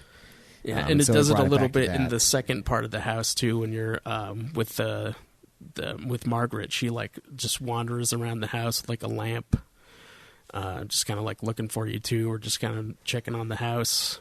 Yeah, and you can defeat her like permanently while you're in the house, at least until the boss fight, if you like shoot the shit out of her. Yeah. There's one of the mini games that the Gold Edition has that you fight her and you can kill her off. But yeah, I think the gameplay in this is damn near perfect. I mean, it's hard to hit stuff too, and it makes sense in this game because you're playing as a guy who is, his wife is gone. Like, he's just a regular dude. He's just a normal dude who has like no training for like any situation of this kind, or like for just shooting or anything. So the aiming reticle is like, it's painful to hit stuff. Like, it's a bitch to play this game. Like the shotgun obviously is super easy compared to the handgun. The shotgun's great, but like just shooting with the handgun, like you get even like close range, it's hard to use the handgun. Kind of, yeah, because when you shoot with the handgun, it gives you a lot of recoil, and so it kind of like overcorrects sometimes. So you can't just like keep popping off shots on a dude. You have to like kind of refocus after one shot. Yeah, and these guys take at least 3 shots to the head to take down the like blob zombie guys at least, and those are who you run into the most. So like it adds everything adds to like the franticness of the game. And there are many times where like I've taken like triple the amount of bullets I needed to kill a guy just because I'm like freaking out, like, oh god, they're coming, and then like I'm trying to shoot them and I keep you're trying to get headshots, but you keep getting them in the chest, which means that you still have to shoot them in the head a fuckload of times. Yeah, and there's a lot of combining items with the game. So Resident Evil usually has like an item system where you can find like parts and you can make weapons or like make ammunition. And this game has the same thing. You find like bags of chemical fluid and gunpowder, and for some reason when you mix those, you can make like special handgun bullets that are like hollow if you points, have the stronger chemical stuff, then you can make the stronger handgun bullets. Yeah, you can combine them to make shotgun shells, like whatever ammunition you need. Where does the projectile come from? I have no idea. You just use part of the chem bag's sack, and you pack all of the gunpowder in there, and then you put a little primer on it, and you just fucking go. Death by wad. Yeah, death by wad. It's bizarre, but it's kind of true to the series. I mean, that's been something that's been around the whole time. Yeah, it kind of adds to a little the franticness too, because you only have a finite amount of items that you can carry, and some of them have like more space that they take up, like the shotgun and the flame weapon. The flamethrower. Yeah. They take up 2 slots of your finite thing until you keep getting like backpacks and stuff to like extend how much you can carry. So you have to like manage your items to know what you want to carry, because otherwise you're going to get fucked over, because you have to make sure you have ammo, you have to make sure you have the health potions just in case, and then like keys or whatever you need to like navigate, otherwise you get fucked. And the game features another thing that's a mainstay in the Resident Evil series, like the item box. So whenever you have excess items and you need to clear room for like key items for the quests, you can stash everything in an item box, and every time you come across one of those item boxes, it has all your shit. no matter where you No are matter in the where it game. is. Yeah, it's like a fucking like Jetson style like little. It's like the little vacuum mail things at the fucking the bank, you know, when they like vacuum suction your check out and you like give it to them and then they suck it back in. You just throw a shotgun in there and it's just goes to the main database in the middle, and then whenever you open it back up, it just fucking shotgun's there. It's beautiful. To the other part, yeah. Yeah, so you get a bunch of that kind of stuff. You can craft new different ammos. There's collectibles in the game. You can collect all the notes to kind of discover what's been going on, learn about some of the missing people. You can find different tapes where you can see people getting murdered and kind of play their story, which helps you in the game, like discover new stuff. Yeah, it helps show you where like certain items are, where how to solve certain puzzles without getting fucked over, like the Happy Birthday one. Mm-hmm. Yeah, and you don't even have to watch these tapes, except for like the Mia one. I think it's the only one you have to watch, where you see her taking on Evelyn in the ship. Yeah, I think that's the only required one. Yeah. But you also find little antique coins that you later use to like put in and unlock these birdcage looking things, and gives you upgrades. One of them is like a permanent health upgrade, and then another one is like a permanent boost to your reload speed, and then another one is just a really powerful handgun. Yeah, it's like the Magnum, and that's a really expensive one. And you can get all of them if you find all of the tokens. But I didn't. Which one did you guys prioritize then? I did the two upgrades. I prioritized the health, and then went for the reload speed. Yeah. So not the Magnum? No, I sadly. mean, you don't really need it, since you get like the shotgun or grenade launcher or fucking flamethrower. Does the Magnum do one-shot headshots? I'm pretty sure I it does. I didn't use it, but probably. The Magnums in these games are always like ridiculous. But yeah, we both went with the same thing. There's hidden items too that you can destroy. They're called Mr. Everywheres. They're like these little dudes with like a football helmet on, and Yeah, it they're makes this, bobblehead like, football dudes that are, like have different color schemes, and you gotta like find them all and destroy them. They did that in Resident Evil 2 remake. I noticed with the Mr. Raccoon as well. Yeah, you destroy them, and you can. Do they make noise or whatever? Yeah, you can hear. There's them. like a little laugh, I think, when you destroy them or whatever, and you can hear them like clicking away because the bobblehead is going like. So you know when they're around, and then you just kind of have to like look and find it. A lot of them are pretty easy to find. Yeah, there's one near the end. Did you find the one in the salt cave? Because like I went up on that bridge and I heard like. Oh no, I didn't find one in the salt cave because I was too busy running past all the fucking zombies. It was before that. It was when it's like the big cavern and like you find one of the last notes in the game and then you like go across a bridge. It was when I was going across the bridge. I heard like the. You know what? I might have found that one. And then I was like, "Where is it?" I spent like 5 minutes, and then I went like out and I went backtracked for like 100 feet, and I went outside before I got into the bridge, and then I could just barely see the little guy like dancing on the other side of the wall that I was next to, and I just plugged him. But I missed one note in the fucking game, and like 4 of those guys, and I'm like, "Fuck." And then like 7 antique coins. Those are just bullshit. But. I found like a lot of the antique coins. I think I only missed like 4 of them. But it was sad because like the last like 6 or 7 that I found I couldn't take because all my inventory was full, and I was like, just go back. I mean, I could have, but there was no reason, and like I would have been like at least 2 or 3 coins short of the Magnum anyway. So it's like it's no point. Yeah, so I mean, there's trophies associated with getting all of the collectibles, and that's going to be like a subsequent playthrough. I'll probably look up a guide. Are you gonna go do that? You know, I want to, but there's just a lot of other stuff on the docket. I mean, it's something I'll probably do eventually. Maybe when I only do one gaming podcast a week, I'll probably try to go back through and do all the cleanup on these things. There's some really hard trophies on there too, like beating the game in under 3 hours. Yeah, there's one of them. There's one for beating in under 3 hours, one for only opening the item box 3 times. So you have to like know the game and that like I need X amount of inventory space at all times. Then there's another one for like not using a health item at all. I think it's using only 2 or 3 health items, but it's a very low amount. And then there's another one for only using the knife, I think, is another one. Something like that. Unless I'm confusing like the RE2 trophies, because I know there's a couple that are like that in RE2. Yeah, there's a lot of tough stuff though. I think the gameplay and like you find photographs occasionally too, and they'll tell you where like secret items are, and you can find upgrades and like special ammunition and mostly magnum ammo. There'll Which be of course like we little, didn't fucking use. the little treasure hunts. I found one in the toilet in the trailer, and it was like a couple magnum rounds, and it's like, oh, this is useful. Oh, it was the trailer's toilet. Fuck, I didn't know it was that one. Yeah, it was the trailer toilet that had like 4 shots for the magnum. Dude, I had it, and I had a save in the trailer, and I backtracked and searched every toilet in the house. And I didn't look in the trailer toilets. I looked in there just because, like, I took one of those psychostimulant things that show you where all the items are, and like I walked into the trailer and there was something in the toilet, so I just grabbed it. So yeah, I only used those once. I mean, they're useful if you want to like look for items, but like most of where the items are was pretty obvious. Did you have the picture when you found it? I don't think so. Oh, so you could do it without it. Oh, that is really useful then. I found the one that like upgraded my speed. No, it was my health. It was a health upgrade in the fireplace. That's the one I hunted down.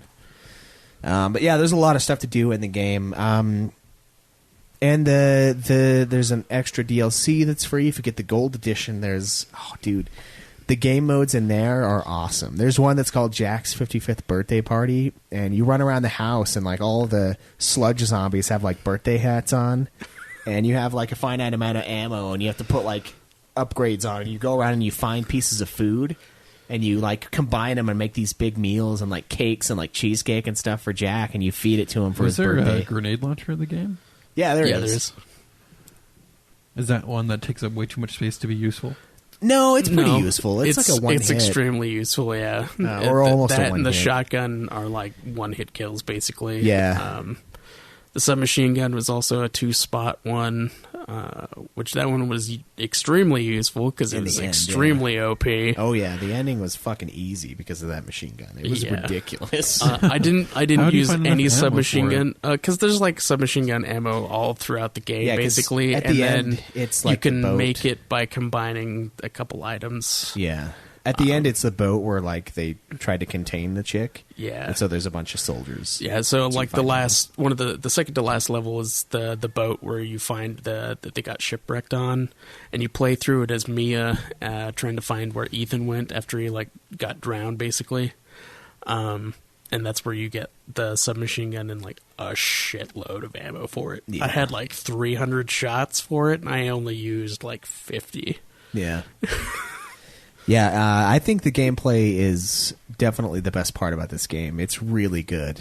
I love that the amount of horror they added. I love the little puzzles. There's like a lot of light puzzles. You'll find weird blocks of wood. I laughed really hard at that because like if you go into the child's room and you go into the attic, there's a piece of paper you can look at, and it's like a bill for all the shadow puppet door mechanic things. Oh, really? Yeah, I was like, oh man, I can't believe they put that in there. That's amazing. Yeah.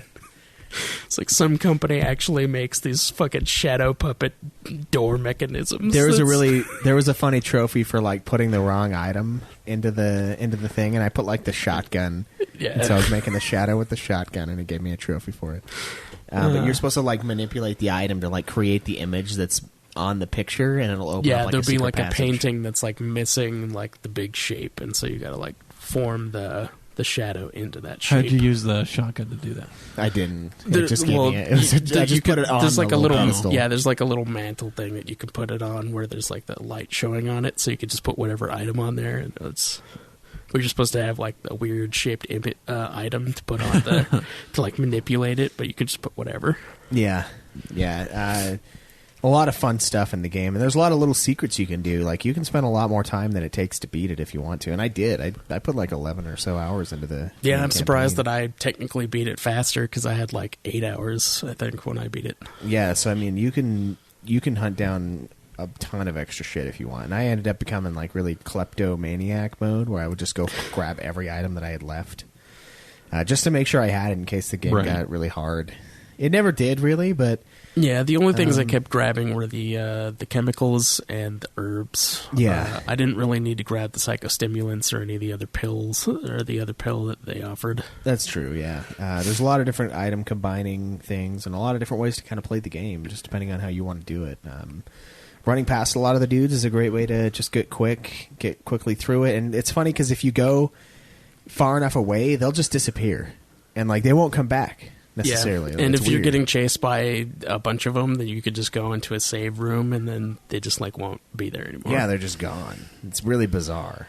It's really great when you're trying to run away from them. It is, but Resident Evil 2 Remake, they don't follow you into the save room, but they're waiting right outside the door.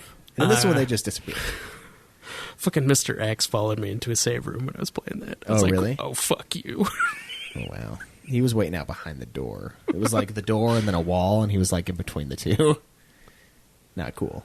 But a lot of fun to play this thing. There's that mode in the DLCs. There's also a survivor mode. It's almost like COD Zombies in a way where you have like certain waves of enemies, and you have to turn on these machines that make like scrap metal, and you use the scrap metal to buy weapon upgrades and ammunition for your guns and like health upgrades and health kits and all sorts of stuff, and you just try to stay alive as long as you can. I got to the last one and I died. But the cool thing is like the longer you play it, the more overall scrap you gain. It like gives you new starting upgrades as you play. So like it rewards you for playing it over and over again, and it makes it easier to end up finally winning. Right. There's that one. There's the End of Zoe one that I never played, where you get to see like Zoe and Jack earlier on, I believe. Or no, Jack's brother, who's like part of the story but not like infected. It's weird. I never played that one. And then the Free Chris one. But a lot of stuff to do in the game. There's a lot of fun runs that the trophies kind of promote and sort of ask you to do. Right. A lot of collectible finding. I think I'm going to give the gameplay a perfect 10. I didn't have any problems with it. I think the horror element is definitely there, and I think that it's not all gameplay as far as the freaky factor is concerned, but a lot of it is the gameplay. The first person it's a great way to do a survival horror game. It's really good. It makes it more intimate, I feel. Yeah, I really like the first person. It really does add to the horror. I also like the puzzles because it kind of gives you a little satisfaction, like you're moving along really quickly based on like which puzzles you solve and stuff like that.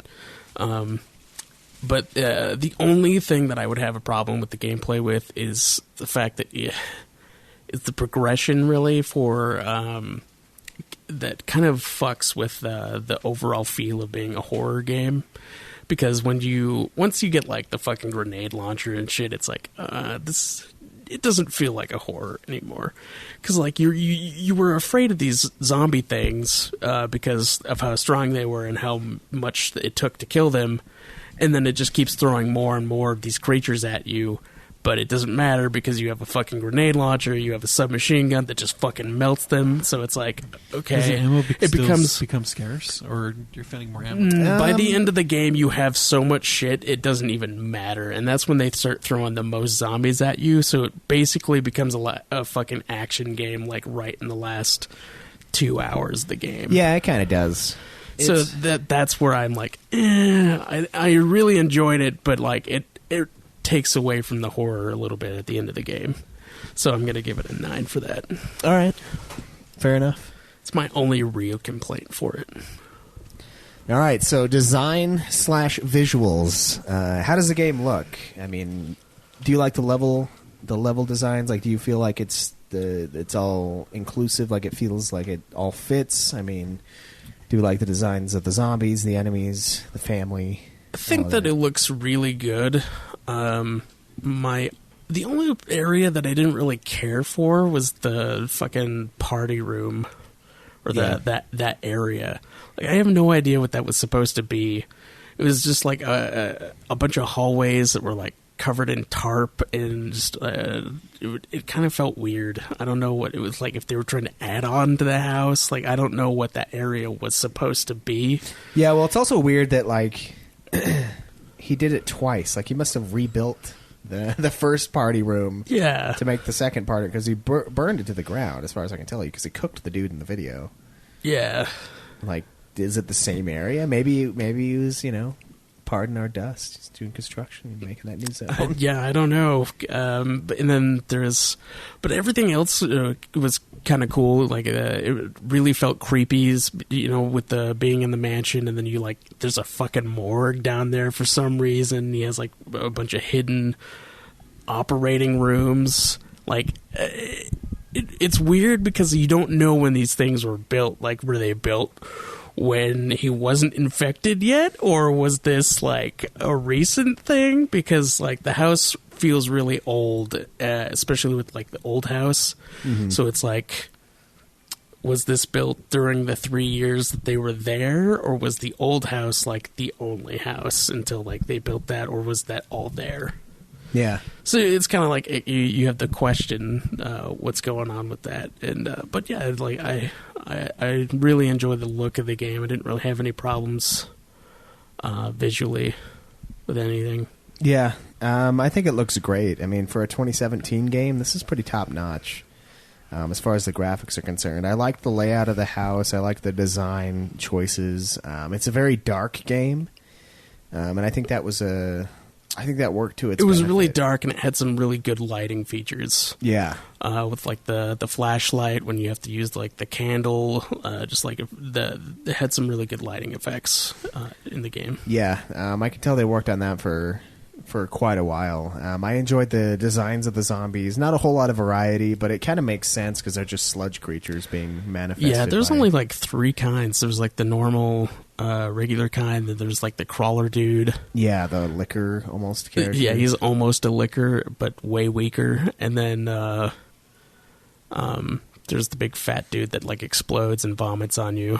Yeah, and that makes sense based on the story. I mean, it doesn't really bug me that there aren't very many because it's just a... Well, you don't run into that many until like the end of the game too. So that's one of the things that I actually like a lot is the scarcity. Yeah, the scarcity, because like it makes those times between when you run into something like way freakier because you don't know when you're going to run into something. Yeah, that's something that they did really well in the Resident Evil 2 remake also, and I'm sure you noticed that, where like each zombie, you have to shoot the fuck out of them for them to die. Yeah, because they keep coming back. Like, you kill them, and then you think they're dead, but then 2 seconds later, they'll get back up, and you're like, what the fuck? Yeah, and like it becomes an event to find a fucking zombie, just this regular cash zombie, and that's something that like... Oh, I killed one where like you blow its fucking head apart, and then I like 10 minutes later, I walk back into that room, and then he was just there again. I was like, what the fuck? I blew your head apart. How are you fine? Just a flesh wound. But yeah, I think the way they designed it was excellent. I think the visuals really enhanced the experience, and the first person design choice and gameplay choice, I think it shines in the visuals as well. I mean, with the lighting effects and with it's weird because reviewing the game, it's almost like one complete package. Like it all supplements each other. Like the way the game looks, the way the game sounds, that supplements the gameplay. It supplements the story. It's like, and the visuals are another strong aspect of that as well. I think it looks great, and I think I like all of the design choices they went with. So, what are you going to give it? Oh, I'll give it a 10. I didn't have any problems with it visually. I didn't really notice anything that kind of like felt weird. And then needy fucking cat. God, dude. It looks pretty great, especially with like the lighting effects. Adds to make it creepier, you know, along with like how creepy the house itself looks. Like there's a lot of really dirty looking rooms, especially when you like first arrive at the area and you like go into that one building where everything's like dirty as fuck. There's garbage everywhere. You fucking open the microwave, there's a fucking dead crow in there for some reason. Yeah, it's like a super sludgy like meth house almost. Yeah, super dirty. It's they do that like in all the places, and it looks really disturbing, and they did it well. Nothing like seems out of place because of how fucked up everything seems. Yeah, I'm going to give it a 10 as well. I think the design and visuals of the game really strengthen the overall package, and it's an impressive looking game. It looks fucking good, and it's playable front to back in the PlayStation VR as well. I didn't have the opportunity to play it when I had the VR headset. I did, and the only complaint that I'd have for the VR thing is like when you go to turn, it turns you like a third, and you have to like keep doing that, and you like can overcorrect because it doesn't allow you to do the whole a complete 180, it like will just a third. It's like a 33% thing every time, and so you like when you go back to where you were, you're like a little bit more to the left or to the right. I can see that being frustrating at the game. It's a little weird, yeah. Like during boss fights and but shit. It's kind of cool because you can like aim the gun just by looking where you want to shoot, and so it made me a little more accurate that way. But other than that, it's easier to shoot when it's you. Yeah, that's kind of funny. All right, so next category, sound and music. We only really have the one theme song that plays. It's kind of only during the menu and like the opening thing. When you're on that song is really weird and out of place too. Yeah, I don't know how I feel about it. It's like an uneasy feeling you get from the song, so it kind of fits. It's like, I mean, when you're just like on that menu when you're trying to choose the load game, continue, whatever, it's like a weird upbeat kind of happier song. You're like, what the fuck is this? Why is this playing? Yeah, the save menu, the save room thing? Yeah. I thought that was awesome. That too. I think it's super cool. The overall, like the big place that sound and music shines, though, it's not really the music so much. Like the music gets really eerie and like dark when something's music around. is more ambient, but there's nothing super impressive about it.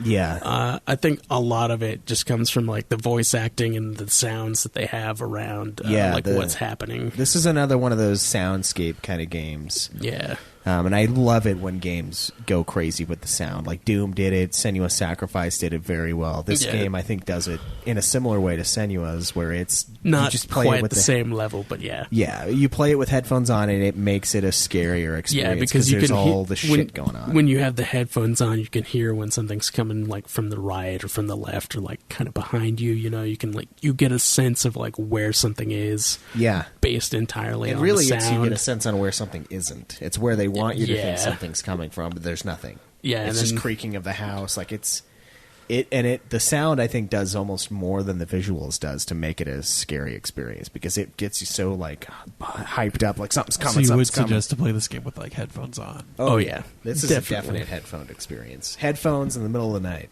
fucking no lights on, just fucking you're there. You're experiencing this freaky shit, and it builds incredibly, and I just love it. And the voice cast is excellent in the game. Yeah, sometimes like you can't even tell if there's the zombie there until you like hear the weird squishing sound coming from behind you. Like when you go into the basement and you're like in that one shower area. Yeah, you're like going through the boiler room. There's like one that appears like behind you, and the only reason that you know it's there is because you like hear the little guttural sound it makes and like the squishy noise that it makes when it like forms from the mold. Yeah, it's intense. It's a lot, especially when you're running low on ammo and you hear them and like you're not anywhere near an area where they'll disappear or stop chasing you, and it's like fuck. Yeah, and then you got to pull out the knife, and you're like, "This is all I have to defend myself with." This fucking Swiss Army knife you bought online, It's just like, fuck, man. I hope this thing lives. But when the blade runs out, I have to grab the little scissors thing. Little toothpick that's inside of it. I'm so glad that 7 doesn't do that thing where 2 does, where the knife goes away. Knife deteriorates. Yeah. When you get the combat knife later, it's fucking ridiculous. Dude, that combat knife is so fucking broken. I could have beat the rest of the game with just that. We probably could beat the game with just the combat knife. Like the Jack fight in the house, in the like boathouse, would have been a bitch, but you probably could still pull it off. Yeah, that fucking knife is awesome. Yeah, it's crazy. The sound, I think the sound and music is a 10 for me. I think it's flawless in its delivery and flawless in its recordings, and like just the level of intensity that is brought by the sound in this game. It's great. Yeah, I think it's a 9 for me, just because like some of the music, especially like the random lyric ones, just feel out of place for the game. It's mostly ambient, but it's also like it feels like 3 different songs playing the whole time. Yeah, so it's like a little repetitive for you. A little bit, but other than that, it's fine. It's really good, especially with the sound. All right. So the final category for our review, the second gameplay feature, the second gameplay category for a review, replayability. How likely are you to play this game again? Did you feel like starting it up right when you did it? Do you have a draw to the trophies, DLC, anything like that? I was expecting to. When I started this game, I was expecting to kind of give it a lower score for replayability, because like horror games, once you figure out what's happening, it's like, the story, so there's kind of less of a pull to play it again. Mm-hmm. But as far as this game goes, the story kind of lends itself to play it again because you only figure stuff out at the end, but it like foreshadows a lot of stuff along the way. And it still does the horror really well where like you have Jack following you in the house, you have Margaret following you in the old house, you have the scarcity of the zombies, there's like a higher difficulty play mode, there's a lot of trophies that you can do, there's like the DLC. Gold edition. I would say get the gold edition. It was, if you pulled it from the corpse of Toys R Us, it was damn cheap. It was like $17. I bought it when it was like $30 for the base game. Yeah, years ago. Yeah. There's a lot of stuff in the DLC, and I think it's worth it. Do you feel like picking it up if I found it on sale? Yeah. Is that game mode co-op or whatever? I don't think it is, which is fucking lame. That would be so awesome if we could do the standoff mode co-op. Yeah, dude, fucking like feed Jack and whatever. Yeah, that'd be amazing. That one's crazy because you remember Mercenaries mode in Resi 4? Yeah. Where you would like go around and you'd kill the zombies, you get points for killing the zombies, and you'd find little time things that gave you more time to play the game mode. Yeah. In this one, it's weird because the zombies, you get the points, quote unquote, from feeding Jack. So you're going around collecting the things to finish the game mode, but you get the time from killing the zombies. So it's like a weird switcheroo between the old Mercenaries mode and the new one where you stop the clock by killing the zombies and you need to feed Jack with the extra items you collect. So it's like a weird hybrid, but it's fucking fun, man. It's a lot of fun. And you can find like different food combinations. Like you can add salt and pepper because you'll find like a salt shaker and you like add it to the food and it like becomes a different food. And it like enhances his like pleasure meter or whatever when you feed it to him, and like you get more towards satisfying Jack's hunger for his birthday party, and you unlock like different stages and shit and new buffs that like give you added stuff. So like I usually go with the extra damage and then extra time boost for kills, and so like 2-shot headshot every time with the pistol, and then I get like more bonus time. So there's a lot of customization with that, and it's super fun. It's such a fucking weird little game mode. Like it's so bizarro. That would be amazing to be able to play that co-op. Yeah, I know. That or like the hold stand your ground one where like you get the generators going and you like generate scrap and you have to upgrade your shit. But it's tough because the ammo gets higher and higher and higher in cost, so you kind of have to use all of the weapons to be able to beat it. Like those would be great game modes to do co-op. Yeah.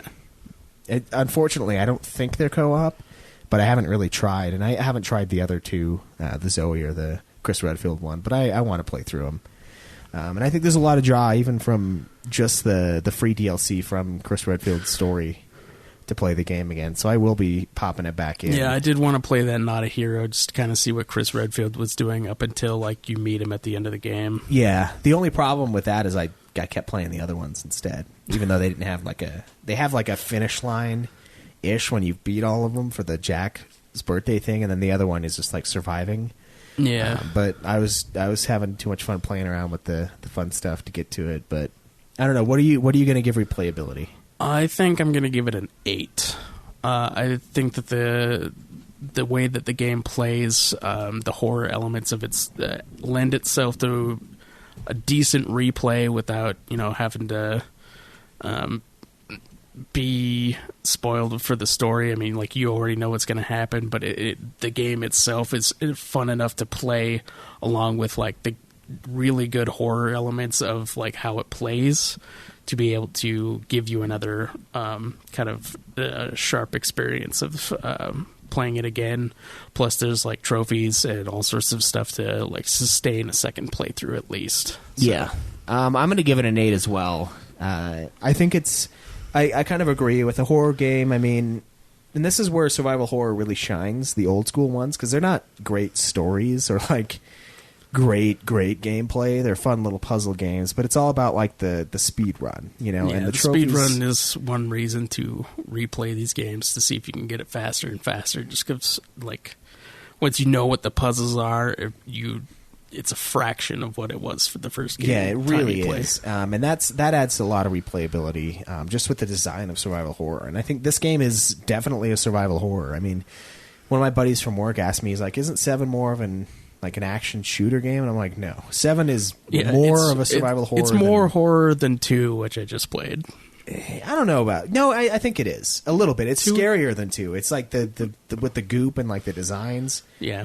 2 is great as well, but 2 is good, but 2 definitely feels more like an action game, especially since it's like third person. Yeah, I would say this is probably the most survival horror in the whole series because like 4 is a great fucking game. It's amazing, but it's not as scary as 7. 7 is way freakier. 4 is like fucking fun. And 4 awesome. is good, but like you run into stuff way more often, and because you expect that, it feels more actiony. Yeah. Than when you run into something fewer, but it takes way longer to kill. Yeah, I still think 4 is the best one, but as far as like an actual like what is the most survival horror a Resident Evil can be, I think it's this one.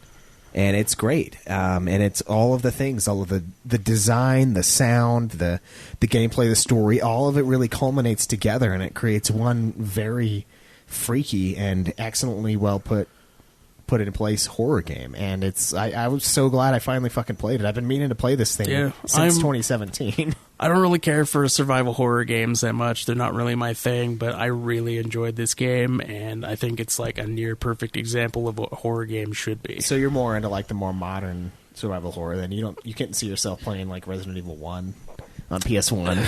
Fucking tank controls, dude. I can't do it. Cameron's been trying to play that game for the last 9 months. I put my time into tried like 3 times. That's it. So. It's a bitch, isn't it? I put my time into the freaking tank control turn-based or the tank control fucking survival horror games, and I don't need it anymore. You're past that? Yeah, dude. I played that fucking Parasite Eve 2, which people consider a survival horror, and then I played that fucking Alone in the Dark, and I played Silent Hill. Parasite Eve 2 is definitely survival horror. Although I will say that Silent Hill, if they redid it with like RE2, like the way that RE2 was done, I think it would be way better. It would be probably a almost perfect game. Yeah. Silent Hill is pretty my sweet. biggest problem with Silent Hill was the controls. Yeah. If it was done like RE2, it'd be good. It's a freaky fucking really game. Good. I think we need to play more Silent Hills. I think we need to get Silent Hill 2 and 3 in here. They got PlayStation 3 remasters, so we could play it in HD. Yeah. But to recap the review, I gave replayability an 8 as well. A lot of stuff to do, a lot of draw to the game. I want to find all the secrets, want to do all that, play all the DLC, run through the challenge modes, etc.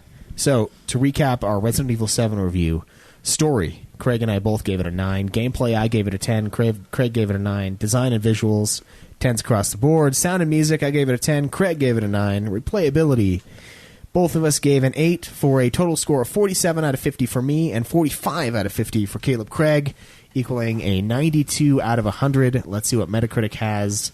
PS4, 86 out of 100. So we highballed this one just a little bit. If I would have gave it the same score as Craig, would be at 90. So we liked it a little bit more than the general public. So, guys, I feel like a lot of the dislike I see for this one is that it doesn't feel like a Resident Evil to people. I kind of hate that. That's it's Doesn't that mentality bother you? Like, yes, it bothers the shit out of me. It's the only reason people hate on DMC. It's literally the only reason is because Dante didn't look like Dante. That's the only fucking reason. And I keep seeing people shitting on it even now, and I'm like, oh man, like they act like, oh well, it's not the same because of like the combo system and whatnot. I'm like, no, let's not pretend that it's about anything other than Dante not looking like Dante. Yeah, I mean, I see that a lot because I'm in Final Fantasy Peasant. He's a dude who does a lot of YouTube stuff for FF. I'm in his Facebook group, and I see a lot of people that are like 13 and 15 are fun games, are good games, just not good Final Fantasies. And I'm like, what does that even mean? Like, if it's a good game in a series, it's a good X, where X is whatever the series is. Like, it might not be representative of the rest of the series. That's a different statement. But it can still be a good Final Fantasy and a good game. Like, it's not, especially since Final Fantasy is all about being different each time. Like, you can't fucking say that. And Resident Evil was suffering because 4 came out and it was It was huge. It was a big fucking deal. Everybody loved it. 5 was massive. It was not as well received, and then they went down that road of more cinematic, because 4 was more cinematic, and then 5 was like quite a bit more, and then 6, it's nothing but quick time events, and everyone like kind of shit the bed, and they were like, God, this game is boring. It's just nothing but like mash X and then hit square to run out of the way. You know, like the intense parts of 4 all the time, and they rebooted it. They said, we're stripping away all the bullshit Hollywood feel with the quick time events, and we're making this game raw survival horror, and that's exactly what they did. So it's dumb for them to say this doesn't feel like a Resident Evil when fucking 4 doesn't feel like a Resident Evil more, I would say more than this game almost. Like, they're hardly zombies. They're weird, like, hive mind control guys that have objectives, not just eat your brains, you know? So, like, honestly, they haven't felt like Resident Evil since the fucking 4th game. And so I think that is a dumb argument, and it's a dumb stance to take. If it's a good game and it's part of a series, it doesn't have to match the series. It's still a good game in the series. It's weird to me. It's a bizarre phenomenon. Like, it's not what they wanted, so they can't acknowledge it's good. Well, I think it's kind of weird because like Resident Evil became what 4 is for 5 and 6. Like, they copied that more than what they did with like the first 3, and then they did that again with 7, where it's like completely different than what they expected it to be. So yeah, they like, fuck it. Why are you so far away, Craig? I'm not. You're just like you're leaning. You're like almost as far away from your mic as Cameron is right now. Cam's like way far away. It's feet away. But anyway, I say pick up Resident Evil 7. Well worth your time. Well worth the money. Gold Edition's great. If you can catch it on sale, do it. It's definitely worth the playthrough, even if you're not a fan of survival horror like Craig. Yeah, it's definitely worth at least one playthrough. Yeah, so pick that shit up, and thanks for hanging out with us. We got a couple more things we're going to do since the review is over. If you guys want to stick around for that, please do. We've got a gift. Okay, so first thing, we have a package from our good friend Angry Ass Black Dude. And this is a sizable package, as to be expected. As to be expected from a man of his generosity. Generosity, of course, yeah. So, standard postage, $40 for standard. That's a lot. That's a lot. By the way, I mean, remember, this is a big box, and so I'm just curious as to what is in the box. So he claimed to have been drunk when he purchased it, and I imagine drunk also when he put in all this newspaper, but he said he went overboard protecting it. Oh. I was hoping it was a skin flick. It looks like just a regular magazine in here. That would be awesome if he padded it with a Hustler or something. I think he also mentioned that he put a note in here for us to read. Yeah, and he said if he find the note. If he didn't forget it because he was drinking. Shit. You got to try to get some rustling. I need to actually get in here a little deeper. So we just found the first package. A package within a package. Okay. Let's dig in here some more.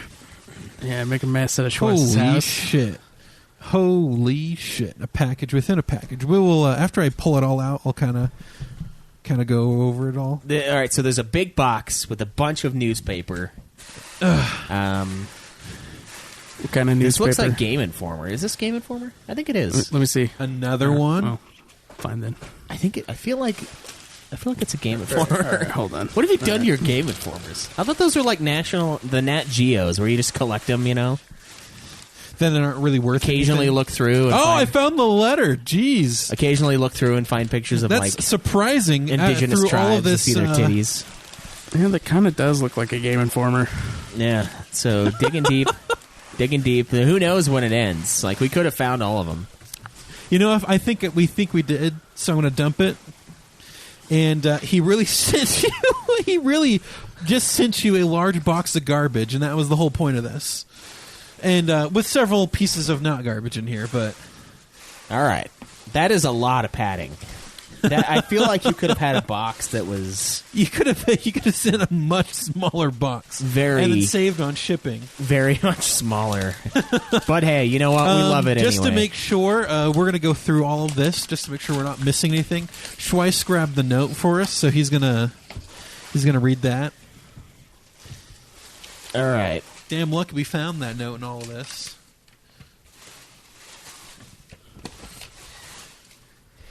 All right, let's see what we got here. numerous notes. There seems to be a PPS note here. Here we got. To my naked nillas. Angry-ass black dude here. So, I got drunk last weekend and decided that none of my 8 children need to go to college. Because of this, I had some extra cash lying around. Alright. Good choice, good choice. So, I thought, who could use 2 new video game consoles and games to go with it? Obviously not my 12 kids, fuck them. Included are a Retron 3. Did he get like 4 new kids at the time between the 8 kids and now? Yeah, and making the second half. They're very... Yeah. So a Retron 3 and a Classic 2, so you guys can start reviewing some old school games. I also threw in 2 copies of Live-A-Live and Terranigma. Neither of these games were released in the US due to reasons. However, these are by far 2 of my favorite JRPGs ever released. Okay, so we have some foreign games in here. Live-A-Live is a unique JRPG directed by the same guy who made Chrono Trigger. In it, you play as 7 unique characters across 7 different eras. Each of the chapters are separate from each other, but all of the characters come together at the end to beat the big bad. I really think Craig would like this game. Yeah, I'm pretty sure he told me to play it, so I will be doing that for some reason. I'll take one of the Retrons. Also, most of the chapters have alternate endings / optional quests. The game is about 15 to 70 hours, and spoilers. Avoid spoilers at all costs, so don't look anything up on the game. Naturally. Terranigma or whatever. Terranigma is a badass motherfucker of a Zelda clone. The controls kick ass, the plot will blow your balls off, and everyone needs to play this game at some point in their life. I have no review, just play it. Oh, and definitely use a guide for the second half. Now I'm off to make 37 bowls of top ramen for each of my now impoverished children. Just kidding, California allows abortion. We also had a second note. Forgot to mention these games are reproduction carts, so you don't have to worry about large vag. What is that? What? We don't have to worry about... So you don't have to worry about... What? Large face? I don't know. Maybe it's something like with the corruption. It just dies over time. I don't know. But this is awesome, man. We have a Retron 3 over there. Shit, we bought a Retron 5 for Joe. We as in like Ultima. But so he has a Retron, and I was kind of jealous of him having a Retron and me not having one. But shit, now we have a Retron. What does the Retron 3 play? According to the back end or front. NES and Super NES games and Genesis. Oh, Sega Genesis too? Man, we could go. And the nice thing about Retron... Dude, the Genesis was my first console. It upscales it, so it doesn't look like shit on our TVs. Yeah, I'm taking that. Beat the dubs. Play that Live-A-Live. And then we have the Classic 2. What does that do? Plays NES and SNES games.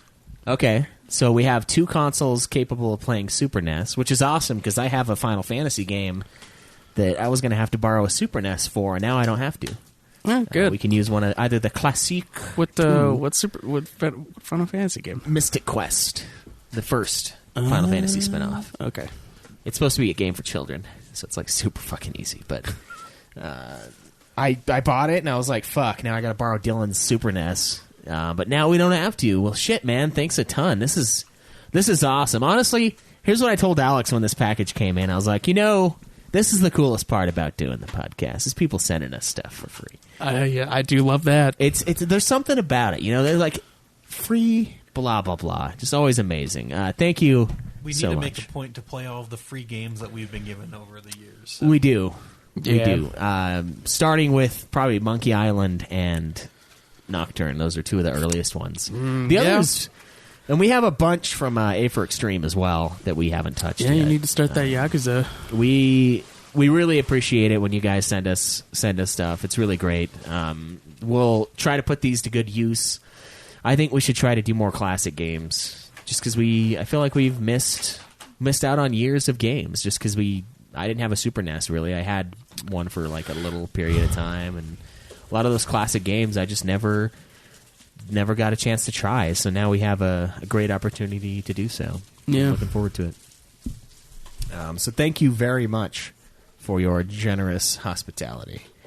So, gonna go over the Hogib, kind of take a look and see where everyone's at. Hospitality, but Oh, I didn't even catch that. It's funny.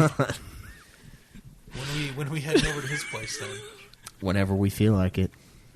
Thank you so much, though, for your donations. It's great. So, I'm going to go over some Super Hog stats. First, we'll just do the top. We'll do top 10 for Super Hog and Nude Hog. Sadly, only one of us is in the top 10. So 10th place right now for Nude Clan Super Hog, Irat with 1123. Caleb Craig beating him out for 9th place with 1157. Winter Disa 1164. Alec 1020, straight up 1200. Kyoki 1272. Arrow Beert 1312. The Tur 1313. Fundamop 1339. Simon Parker 2nd place 1402. And a whopping, guys, this is a lot more than what I have. A whopping 1,500 and 70. Keo live at home, destroying it. He's been in the lead pretty much this whole time, as far as I can tell. And for Nude Hog, top 10, we've got... Well, I've got like 4 games to add to that. Yeah. Well, as of this, A for Extreme and Craig tied for 9th place with 6. Me and Simon Parker tied for 7th place with 8. Winter Disa with 9. Thy Death Sword 11. Kyoki 14. Fundamop 15. Jacob Wright 16. Keo live at home 20 games beaten so far this year. Guys, keep it up. Keep on rocking. And did you find something else? No, this is the note you guys couldn't read. He said these are reproduction carts. Yeah. Cartridges, meaning reproduction for here, so you don't have to worry about language, meaning... Oh, is the that what that languages. last thing says? Yeah, don't have to worry about language. Oh, it looked like large vag is what I read. He does have a space between... It was a pretty significant space. I thought that was a B after. If I would have seen it as a U, I think I would have had it. You don't have to worry about language, meaning they're in English. Yeah, Okay, that's great. I feel like they're... I mean, are they stolen or like what? No, it's probably just a fan translation that they put on. I love that people still make Nintendo. Like, you have to...